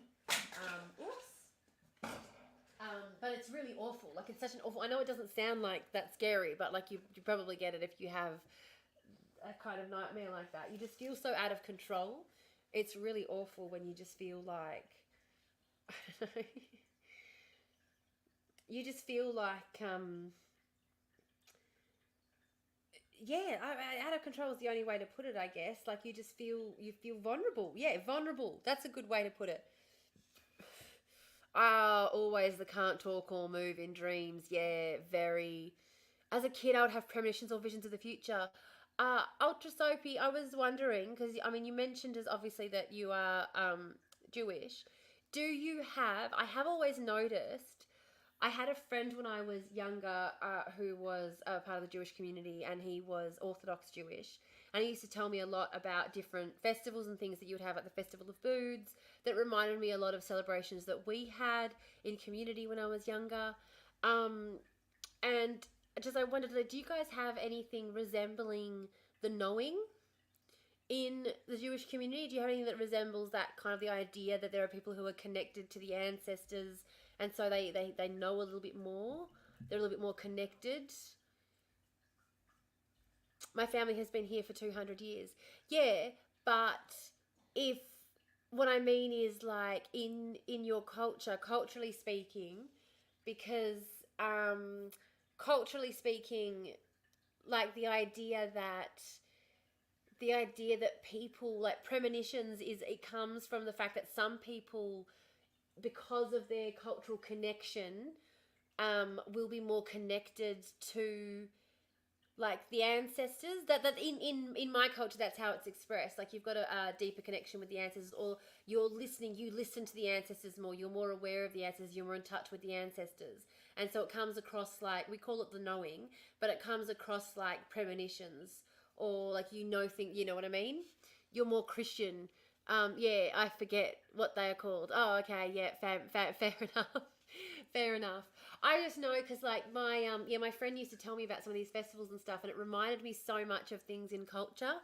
And it always, I know it sounds really like, I sound like such a hippie at the moment when I say shit like that, but I always laugh at the way that different cultures create or develop such similar, not really similar, but we all want to celebrate. We all find within whatever we have, whatever limited, like, what do you call it? Not limited necessarily, but whatever we have access to, with whatever supplies we might have, whatever we might have access to, we find ways to celebrate and to create traditions and to create mythology around our practices. Because even they do it in Christianity as well. I've just mucked up that stitch, but I'm not going to bother fixing it because who the fuck cares? My housemate and I both are seers. There you go. Well, if your family's been here for over 200 years, I wonder if you perhaps might not have some Indigenous heritage then. Have you ever looked into that? Because there's a lot of, if you've been here that long, if your heritage, if your family's been here that long, there's probably been some commingling. Probably been some commingling. Nowadays, you don't really meet a lot of Aussies who have been here that long who are just Aussies. Most of us are mongrels, as you say. Like, I'm not just Indigenous on my mum's side. On my mum's side, I'm Indigenous and Scottish and Spanish, but mostly Indigenous. But on my dad's side, I'm Scandinavian, Danish, Norwegian, white, all the way back to my ancestors, 20 generations removed. Pure white, the purest line you could imagine doing on my dad's side. And he married the most mixed. He met and fell in love with the most mixed lady, being my mum. You know? Why has my friend run away? Am I being too loud? I can be quieter. You just ran away from me. My entire line is very white, but I definitely have a sense, yeah. In Aboriginal tradition, it's called Karachi Man or Featherfoot. I was going to say, in which country are you on that they call it Karachi Man or Featherfoot? Because different places will have different names for it. Because I'm on Noongar Budja and they call it something different again as well. Oh, that's right. You already told me you're in Brisbane. I know where you are. Yep, you're up in Murray country. You're up in Murray country. Yeah. I see people die before they die are dark presence. I used to have a sense of places where people had died. Funnily enough. So it felt like there was always a place where you were closer to the ancestors. Yeah. So you're in Murray country. So I'm Koori. So I'm from the more southern part of the eastern states. That's my tradition. So we call it the knowing. It's a lot stronger in women than it is in men, where I come from my people. And then where I am at the moment on Noongar Budja, which is on the western coast, they call it something else again. They call it, I can't remember what they call it over here. Oh my goodness. What do they call that? I feel terrible. Hey? No, that's what we call it in Koori country. That's what we call it over my place.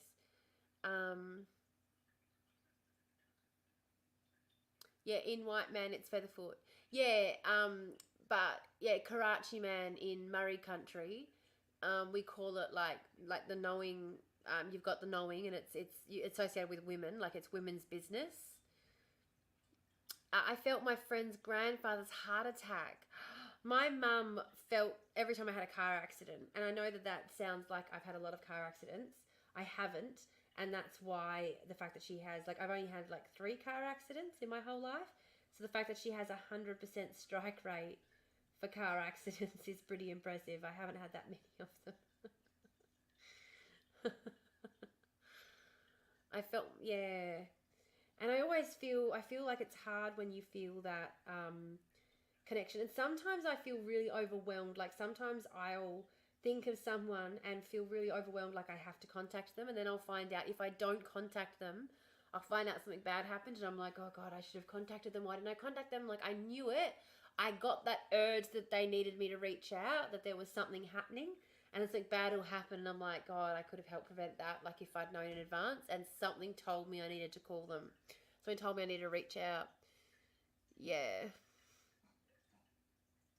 Yeah, whenever I tell my friends not to go anywhere. I'm the same with my mum. I remember I'd be sitting at church and I'd be sitting there, I wouldn't even twitch, and she'd grab me and she'd go, don't get up. And I'd go, okay. And it was like I was going to go to the toilet and mum's told me not to get up, so I don't get up. And next minute there'd be like a huge kerfuffle because something had happened, like someone had come tearing into the back of the hall, and it's like they would have maybe grabbed me or something, or I mean, who knows what could have happened, but like just better I wasn't back there to find out, being 14 at the time, being a 14-year-old little scrawny kid who had no clue how to take care of herself. Probably better I wasn't back there when some guy came tearing into the back of the Kingdom Hall. Alexithymia. Is that when alexithymia? I apologize. Is that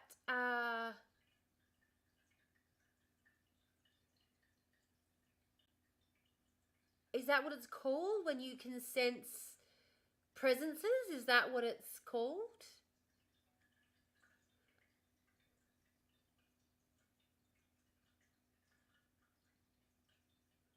I'm so unaware of like any sort of technicalities or anything. Yeah, it's difficult with feelings. Yeah, fair enough. Fair enough. But I feel like sometimes, you know, it's just you kind of, I don't know, I feel like sometimes the universe is just trying to look out for you, you know, and I also do subscribe as well to the theory. There is a theory in sociology, like there is some, because there's different sorts of sociology as well, right? There's different practices, there's different disciplines within sociology. So there's this idea within sociology looking at like spirituality and spiritual practice, that if you are somewhere where there is a strong tradition or some sort of spiritual belief, for example, there's a lot where I am right now, there is a very, very, very strong connection. Oh, I don't feel negative emotions. My emotions are complex. Right. Yeah. Yeah, I get. Yeah, that can be. It can be quite debilitating as well when you're. I have similar sort of issues with identifying emotions, or when I feel a particular emotion. Even it's very odd. But yeah, I forgot what I was saying then. What was I talking about? What was I talking about? You weren't paying any attention. I was talking about the law before, wasn't I? Common law. And then I got completely off track. Oh no, the ADHD. Yeah. Yeah.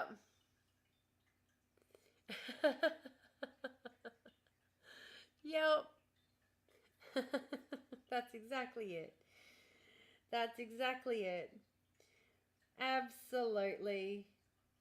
I was talking about common law practice before, and then we're talking about something completely different. Completely different. But yeah, I think if there is a faith that is strong enough, or there are people around strong enough. So, oh, that's right. That's what I was saying. Now I remember. So where I am at the moment, there is a really strong tradition, a really strong belief in the sacredness of the snake as like a totem, as a spirit, as a god, basically to the local people, to the point that there was a person who had a snake as a pet, and the locals would not even talk to them, wouldn't acknowledge them, wouldn't go into the place where they worked, because they were like, oh no, because the spirits are going to be very angry at this person. You don't want to be close to them. You don't want to be associated with them. Are you a Dex or Vyvanse? Me? No, I'm neither. I'm neither. That's the problem. I'm neither. I'm freeballing it out here. I'm just freeballing it and hoping. No, I'm actually on the marijuana track with my medication, and it has been helping a lot. Like I find it really, really, because it's not. I don't have to worry about when I take it. I can take it early in the day. I can take it late in the day. It doesn't matter if I have it at 2 a.m. if I'm having trouble sleeping and I decide I want to get up and do something and I need to break through. You know, if I'm having a bout of insomnia, I can smoke it and it helps with insomnia usually if I have the right stuff. But yeah, I'm doing that instead of the Vyvanse slash, what do you call it, route. And I think like going the other route makes a lot of sense for people. My sister has gone the Vyvanse route and it has worked brilliantly for her and I'm so happy for her. I just did not have the funding. It cost me $70 to go the Mull route to get, because I was, you know, I was diagnosed for it with anxiety, and it helps with my ADHD symptoms that my psychiatrist and I have identified. It helps with those symptoms. So it's double whammy, bang for buck. But I don't have to go through the very expensive process of actually being diagnosed with ADHD so that I can get, because my psychologist and psychiatrist have both identified the ADHD, but I've also got generalized anxiety disorder, and I've also got CPTSD, and I'm also autistic, and so it's like, well, you know, I couldn't get medical because of asthma. Oh, I've got asthma. I've got asthma. The trick is not to tell them. Or the trick is, I suppose, to be mentally unwell enough that it's deemed appropriate to assign it to you regardless. But I do also, I have Symbicort for my asthma that I have twice a day for my asthma. I currently also have a chest infection. If you tried 2 drugs in the past, you can get a prescription for $99 and weed for 50 grams. Yeah, 15 grams for $99 is what I get at the moment. And I get 45 grams a month is what my prescription's for as well, which is pretty cool. It's pretty cool. So I'm going to tie this thread off, and then I'm going to use this needle to stitch this together and get going.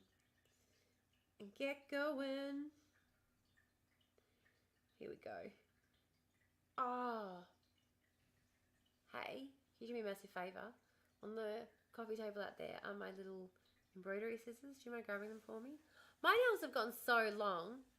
Yeah, 15 grams for 99 bucks. Yep.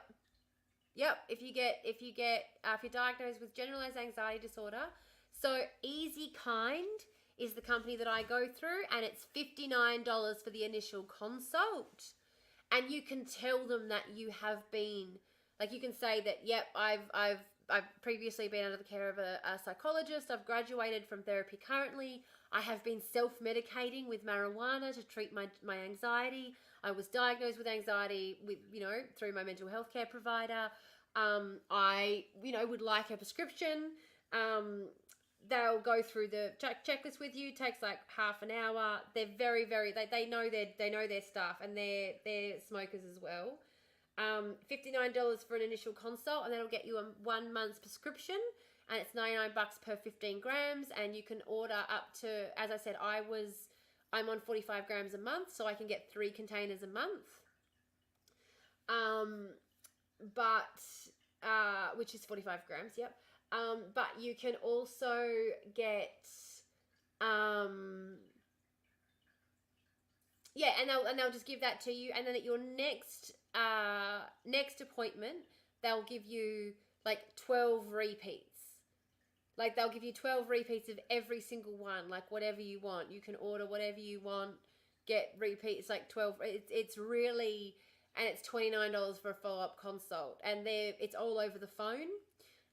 You order it, and it comes delivered in the post. It's $15 for delivery. I get 8 tubs a month. Oh, what? Wow. I've only just moved from Alice Springs, where it's $550 an ounce. Even street value, I get it for $400 an ounce. Gosh almighty, even street value, we get it for $400 an ounce here. It's so much easier than shopping on the dark web, yeah. You get 8 tubs a month, wow. Maybe I can go up to more then, but that's all that they're willing to give me at the moment, but that's all right.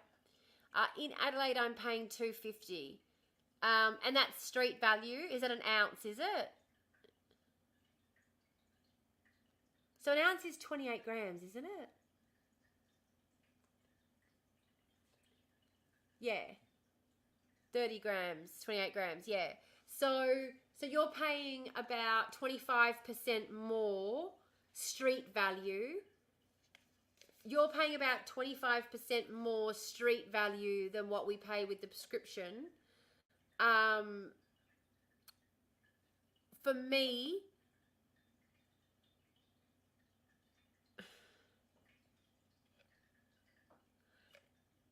it's like 50% more. Like, for me, street value, this would cost me $200 for this. Would this cost you $250, did you say? No. You're paying $250 an ounce. Wait. What? What's the name again? First thing tomorrow. Easy Kind. Easy Kind. It's like $500 an ounce in New South Wales starting. Far out. $500 an ounce. See, because it's all out here, it's all bush grown. Like, we don't get hydro. People literally go out to the bush, chuck seeds out in the bush, grow it, and then sell it for $400 an ounce. 28 grams for $2.50. 28 grams for $2.50. So it's like $125 then for 15 grams it would be, or for 14 grams it would be like $125. So yeah, so it's 25% more for street than it is for this. But for me, I'm paying, like, for this would cost me $200 for street value to get this. So I'm paying, it's like half price for me. But still, you'd be saving 25%, so it's still worth doing it. And you've got a prescription, which means that you can travel with this as long as you've got it in your container with your prescription written on it, and you travel with your prescription, and they'll also email you a letter to carry with you that says you've got a prescription. Then you can travel with it as well. You can carry it around wherever you go, not have to worry about it. Yeah, it was all bush in Alice too. Yeah, but it would be much harder to grow in Alice. I'm in a much more fertile part of the country now. Would be so much harder to grow out bush in Alice. Remembering it from back in the day, and rarely were they sex plants, so full of seeds and harsh as fuck. Yeah. Can't remember who I get my script from. We get Cali imports. Some of them are Cali imports, some of them, but some of them are Australian grown. And you can actually look on their website and have a look and get different brands and things as well, which is good. How are you going? Yeah? You thinking of... You want to leave? What do you want to do? You want to go to sleep? Are you going to crash here, are you? You can. I don't mind. It's just gone 10:30.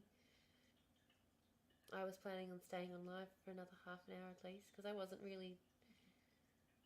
You're going to go crash though, are you? No? Not tired? 30 minutes. And then you're going to go to sleep.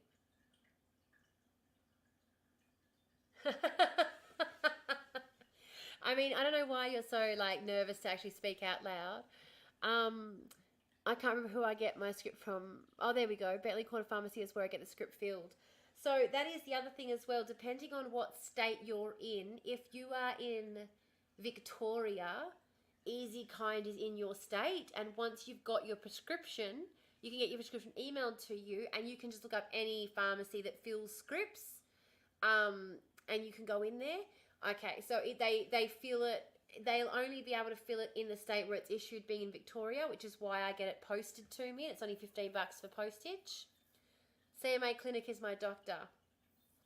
But if you do, there will be someone local to you that you can get to prescribe you if you do just want to go somewhere local as well. But I live regionally, so I was going to have to get it posted either way. It didn't matter who I went through. I was going to have to get it posted, and Easy Kinds were the cheapest.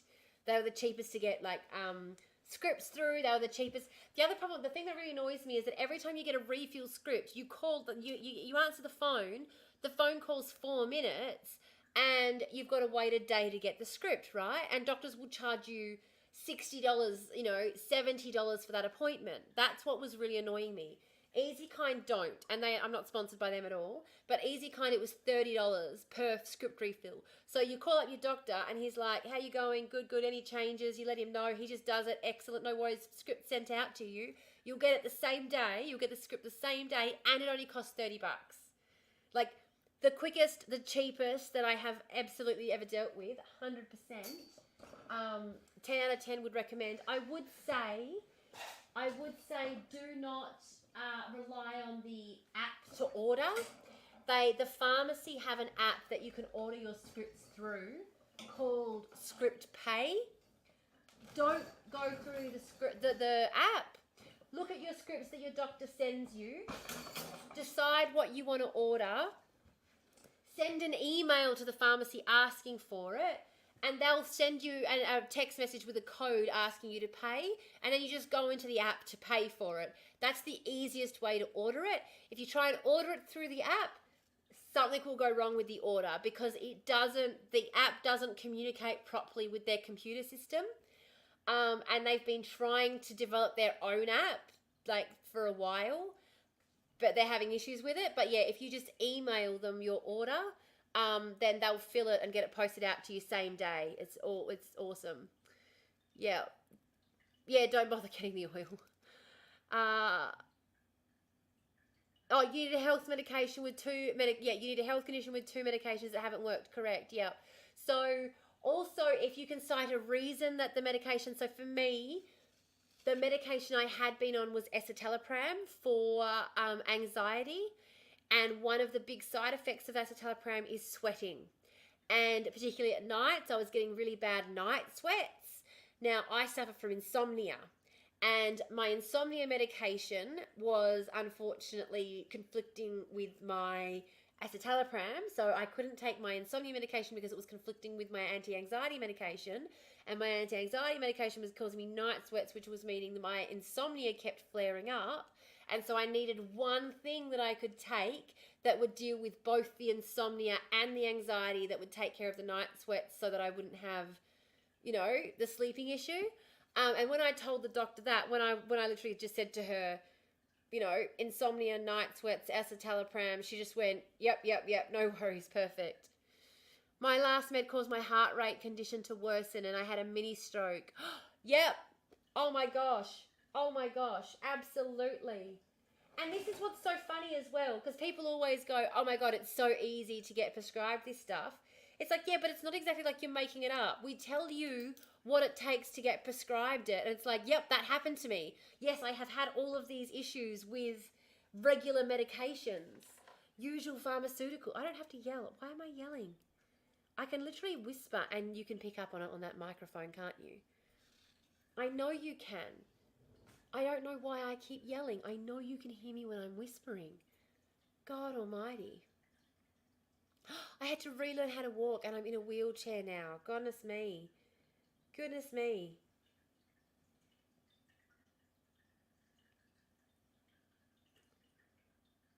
Goodness me.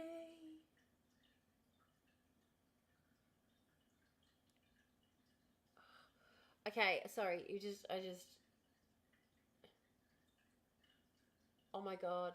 Do you reckon I could do a live stream that was just 24 hours of me trying to thread a fucking needle?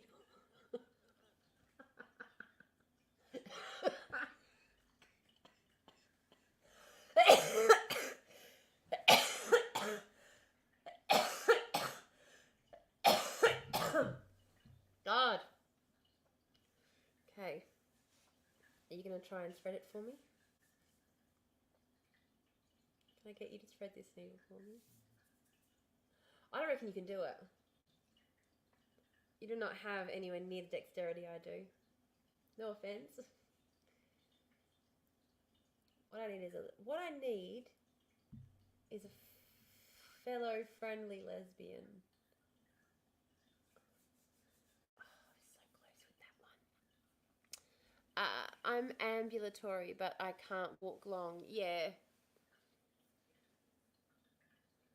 Every medication I take, I get side effects, even with Panadol. Put the thread in your hand and then run the little thread itself. Okay. It's a very small hole. I sound like.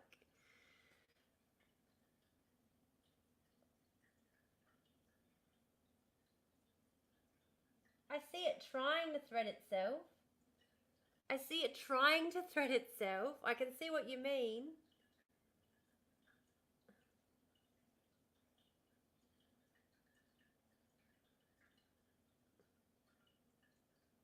I think this thread might be too thick for the little holy hole. Oh, there it is. Oh, little head. Little head trying to pop through. No. Fuck this shit, I'm out. Fuck this shit, I'm out. Fuck this shit, I'm out. Wow. Those bitches wish they were me. Oh,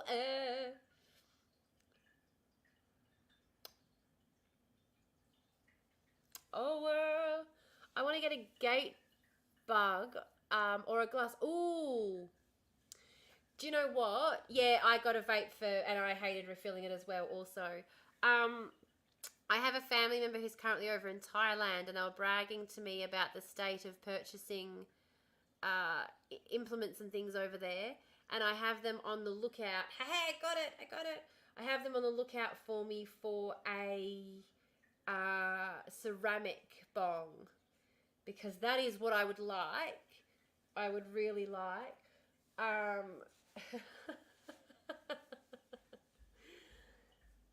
are you going? Where are you going? My friend keeps running away and leaving me. You can open it. It's fine. I was going to say, is that mine, that one there? Speaking of implements.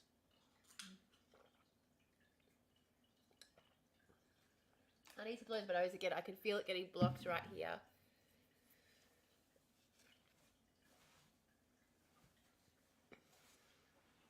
My vape just dies after a few minutes. Oh my gosh.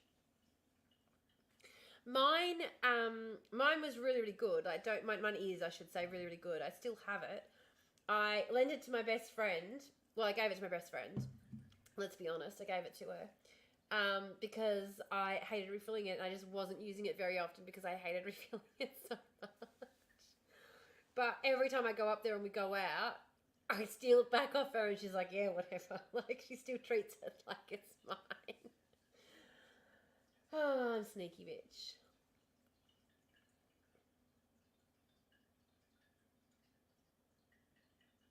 I got it, and I threaded it, and I knotted it, and it's amazing. Yeah, desktop vape would be amazing. The nebulizers. Oh, the Ventolin is ceramic. I forgot that part. Oh, awesome. Awesome. I would really like a ceramic one. I absolutely would. What?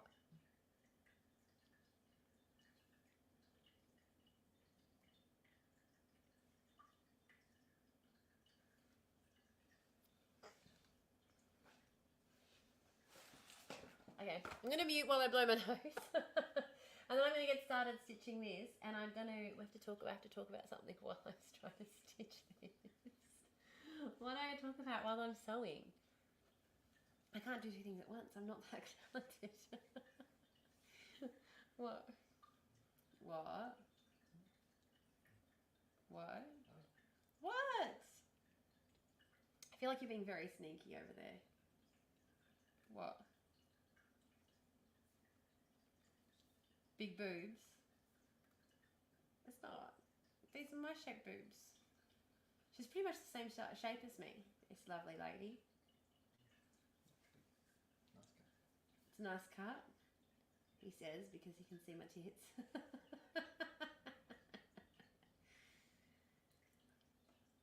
You have lost the opportunity to see me naked, my friend. That's my favourite thing to say to people.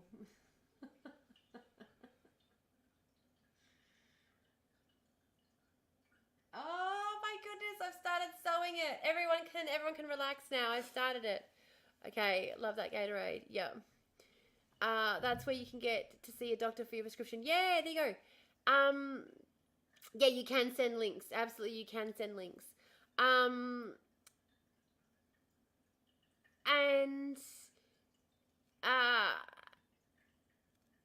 yeah. No, I love it. No gatekeeping information. I love it. Absolutely. 10 out of 10. 100%.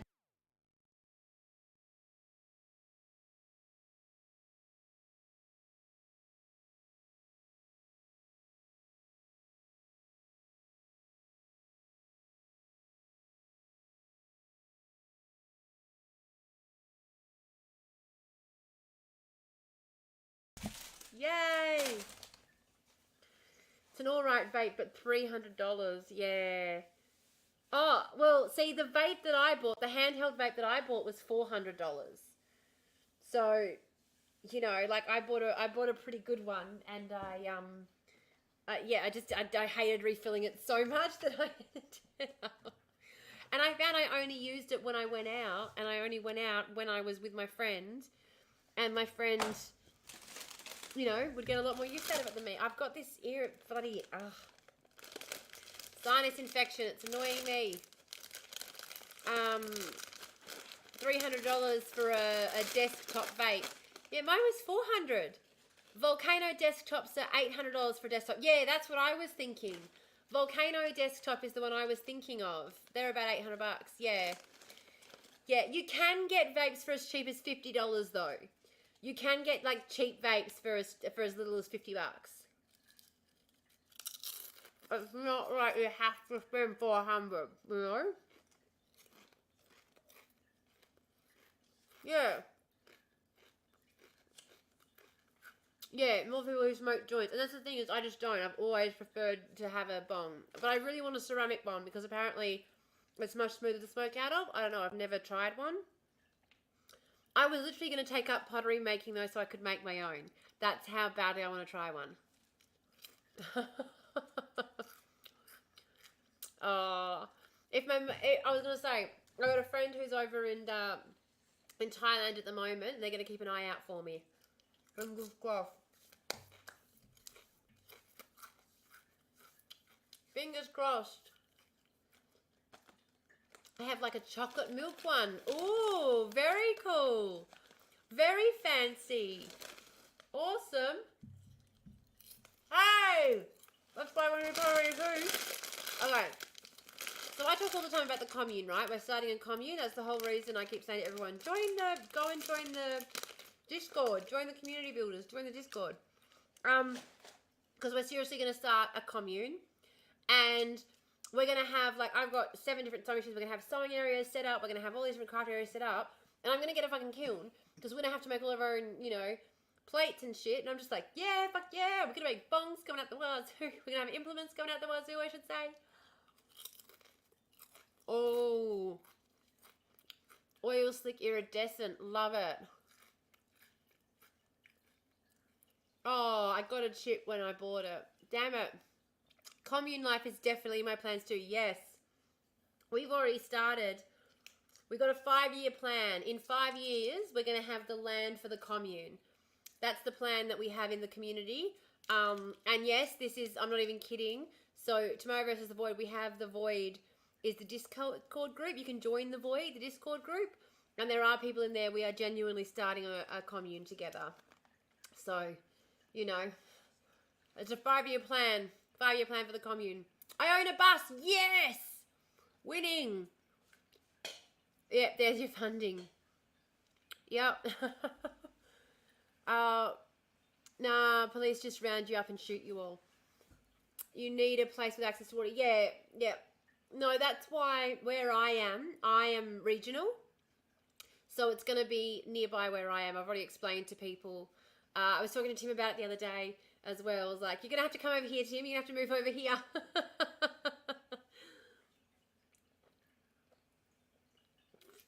But yeah, like as a community, we'll, you know, I just think the fact is, it's going to be fucking epic. It's going to be fucking epic. Yeah, want to get a van and have it. Tiny houses. Tiny houses is the way of the future.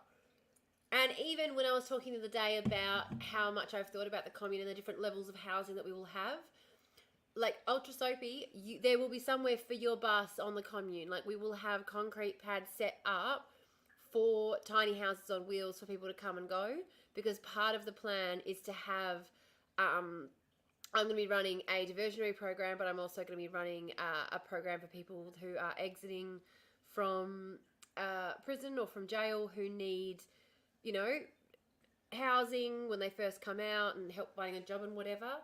And if they're part of the program and they work and they help with the houses or whatever, and they're part of the program for 3 years, they then get their tiny home and they can drive off in it, but we'll have concrete pads set up so that people can come and go as they please and set up, you know, and because there'll be people like, for example, there's a couple who want to be part of the community, who are all signed up to be part of the community, who would like to come and stay over for example, the summer harvesting season, when it's time to, harvest the crops and, take care of the produce and all of that and be part of the, work life of the community.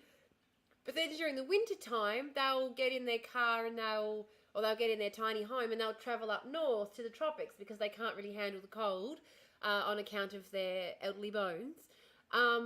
Which I'd say with all the love in the world, their bones aren't elderly. They're not elderly at all, but this is how they describe themselves. Like, that's why I'm saying it like that. I'm not mocking their need for warm weather. I'm sorry. I just realized that might be how that came across. Very much they are not elderly at all. These are a lovely, lovely middle-aged couple who I adore very, very, very much. But yeah, the people don't want to be there year round, but they still want somewhere that they can come and have a community that they're part of, somewhere that, so that they can come call home, they can have their mail sent to, that they can, they're not going to have to worry they're going to be homeless. That's the kind of community that we want. WA has no camping law on private land. You need a dwelling on the land or the council will take your stuff. Yeah, that is actually, so I am actually actively working in this space to change that. That's part of the plan. It's really interesting whenever people bring this stuff up. I've got an ad starting soon, so I'll go back to sewing in a second. It's interesting to me when people bring this stuff up because I'm always like, yeah, let me tell you all about it. I love it. Because people think about this stuff and it's great because it means that they're serious. They're thinking about this seriously and they want to know if you're thinking about it seriously, which to me just means you want to come and move into the commune. But I have been working very, very much with the councils to try and get that ruling changed for private property, particularly where it is not going to impede on the neighbours. Having, and also there is different, you can have campers staying there if you are registered as a campground, but also because we're going to be registered as a not-for-profit and there will be other sort of levels of housing there is a way to get it started before they've changed that legislation. There is a way to get around that. But I am in the process of dealing with a couple of the councils to try and get, because it's on a local council level that the legislation needs to change. And I have actually been working in that space. I've spoken about it a bit before, that we have a few local councils who are so on board, absolutely on board. Have you looked up Freetown in Denmark? Ultra soapy. I can't talk anymore without doxing myself. We can't talk about this anymore without me doxing myself on the internet. Let me just tell you that I'm heavily involved. I'm heavily involved in several local community groups, developing housing, different solutions for housing at local levels. There are a number of rural South Australian councils that have no restrictions, yeah. And we're using them as examples and taking them to local councils to be like, so, for example, I'm just going to mention one of the councils that I've been talking to, Ultra Soapy, is the Warren Blackwood Council.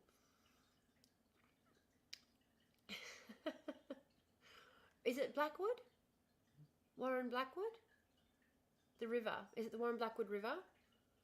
That's the name of the river up there, right? It's the Warren Blackwood Council. I'm talking about the council. I'm trying not to dog myself, so I'm not talking about our council. I'm talking about that one. It is Warren Blackwood. It is. I know I'm right. It's fine. It's fine. But that kind of gives you a bit of an idea about the area that I am. And we are, like, the area that I cover as part of my work is pretty much from Bunbury across to Kalgoorlie, like all the way down. Like, we cover the wheat belt, all the way down through. That's where you kind of, when you're in this space, you're kind of, because it costs them a lot more to have people stationed in those towns, and so you're expected to just cover a massive area. Yeah, if the commune gets big enough, just vote yourself in and change it. Absolutely. And that is the thing as well. Part of me wanted to run, and I am actually running in the federal election. I'm running at the next federal election for the Progressives. But I have been considering for like a serious a serious gig actually running for local council. But I do know a lot of the local councillors, and a lot of them are on board with changing the guidelines around this shit. It's just, unfortunately, there's a lot of people in the community who aren't necessarily on board with it. So we do need to get community support.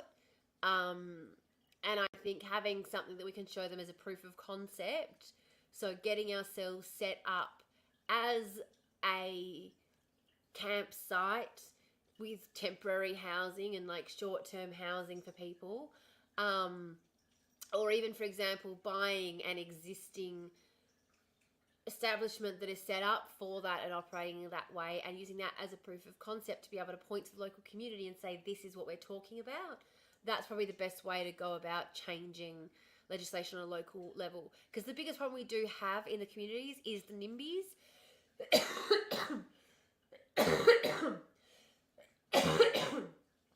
Because most of our local councillors are involved on a local level in, like, they're involved in our local not-for-profits. Like, we have, at our local council, the women who work in our local council who manage Cleanway, who manage the garbage guys, they will come out to sit at, to individual people's houses to help them, sort out their waste in our community. Like, that's how hands-on our those who work in our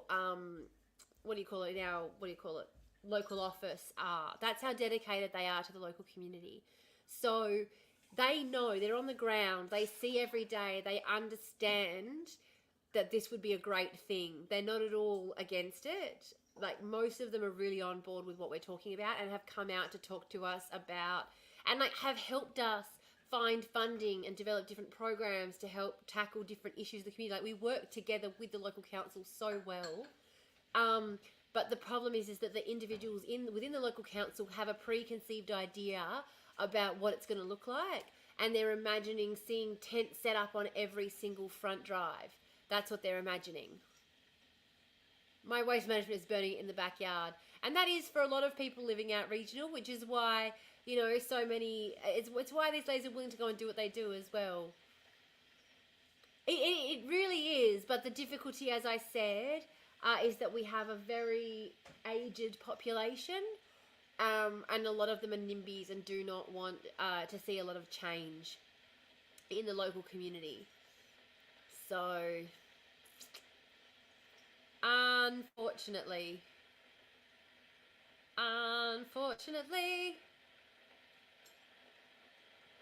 yeah. Oh, I forgot to do some sewing while the ad was on, but I am going to do my bonus content, so I'm going to go hide behind my sign.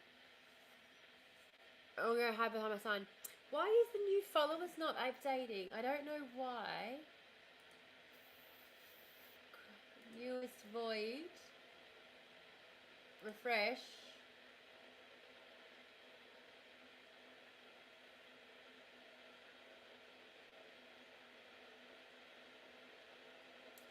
It never updates. That never updates. I can't figure out why. I'm not clever enough. There was a waste management that was removed because people filled the bins one day after they were changed. Yeah. Dumped and filled the bins. Yeah. Even just having my bus parked in the front yard, we got complaints from neighbours. Yeah, and that is the problem. That is the problem, unfortunately. And look, the sort of area that I live in, a lot of people have caravans on their property. A lot of people have buses and things on their property. So generally it's when people see power connected that they'll complain. So it's the people who have the ability to look over your back fence and see it, right? And that's what's really disconcerting about that. That's what's really unfortunate about this situation, is that it's the people who literally live next door to you who are just spying and deciding to complain, because how do they know that the 6 people aren't all living inside your 2-bedroom home? And no one can stop you from having 6 people living inside a 2-bedroom home. But, the minute you want to add 2 extra bedrooms in the shape of a bus to the outside of the house, it's a problem. Really? Like, they're only in there to sleep at night. What difference does it make? I can set up fully off-grid. That's what I'm planning on doing as well. They asked if we're in a cult. Oh my goodness. Far out. That's bizarre. That's bizarre. You've got a bus. You must be in a cult. Oh my goodness. All right, now I have done absolutely no sewing, and I said I was going to, and it is now actually time for me to log off because we have hit the 4.5 hour mark, which usually I go for 5 hours, but that's because I usually sign on at 6 and I was a little bit late this evening. I don't think I can go for a full another half an hour. I'm losing my voice. We have been assigned a family to help evacuate from the genocide that is currently taking place in Gaza. They are the Abu Ryder family. Any money donated helps them to cross the border into Egypt. So you can get the link just by putting donate in the box there. You can follow the QR code that is just here, as you can see above the sign. That's why I put the sign there so that you'd remember it. This is the lovely Abu Ryder family who are still trapped in Gaza at the moment. This is Wael's grandmother, her beautiful face. You can see down the bottom, her little hopeful smile. So if anyone is able to help out at all, I understand that unfortunately it's a little bit difficult these days. We're all struggling a bit. But even if you can just share the link, send it in that annoying work chat, the annoying work group chat that you really wish that you could just leave, but you're not allowed to. You have to be in it for work's sake.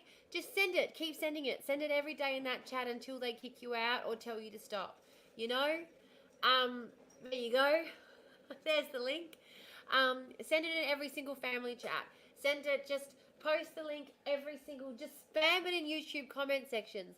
Spam it every single place where links will be accepted, because every little bit helps, guys. And everybody who is able to even donate $1, you know, if 5,000 more people see it and all of them are only able to donate $1, that is going to be all it's going to take to get Aisha out of Gaza at the moment. She's been approved for evacuation, but unfortunately we're just going to make sure we've got the funds ready to go for when they open the border. So yeah, again, any help is appreciated. I am going to be sewing this dress on live stream over the next few weeks, and there will be more sewing happening in the next live stream, I promise. Cross my heart and hope to die. So please tune in then on Friday. Now that I've figured out how to change my camera angles and things and get all set up, it's going to be much more entertaining as well. So thank you guys all so much. It is now officially 11 p.m. So I am going to do the outro. Are we all ready? Is everyone ready for the outro? Do you guys, I reckon you are gagging for the outro. I reckon everyone loves the outro. Am I right? See you later, Ultra Sophie. Thank you so much for joining us this evening. Appreciate having you here. Love seeing you and can't wait to see you next time. Definitely. Thank you so much, Tim.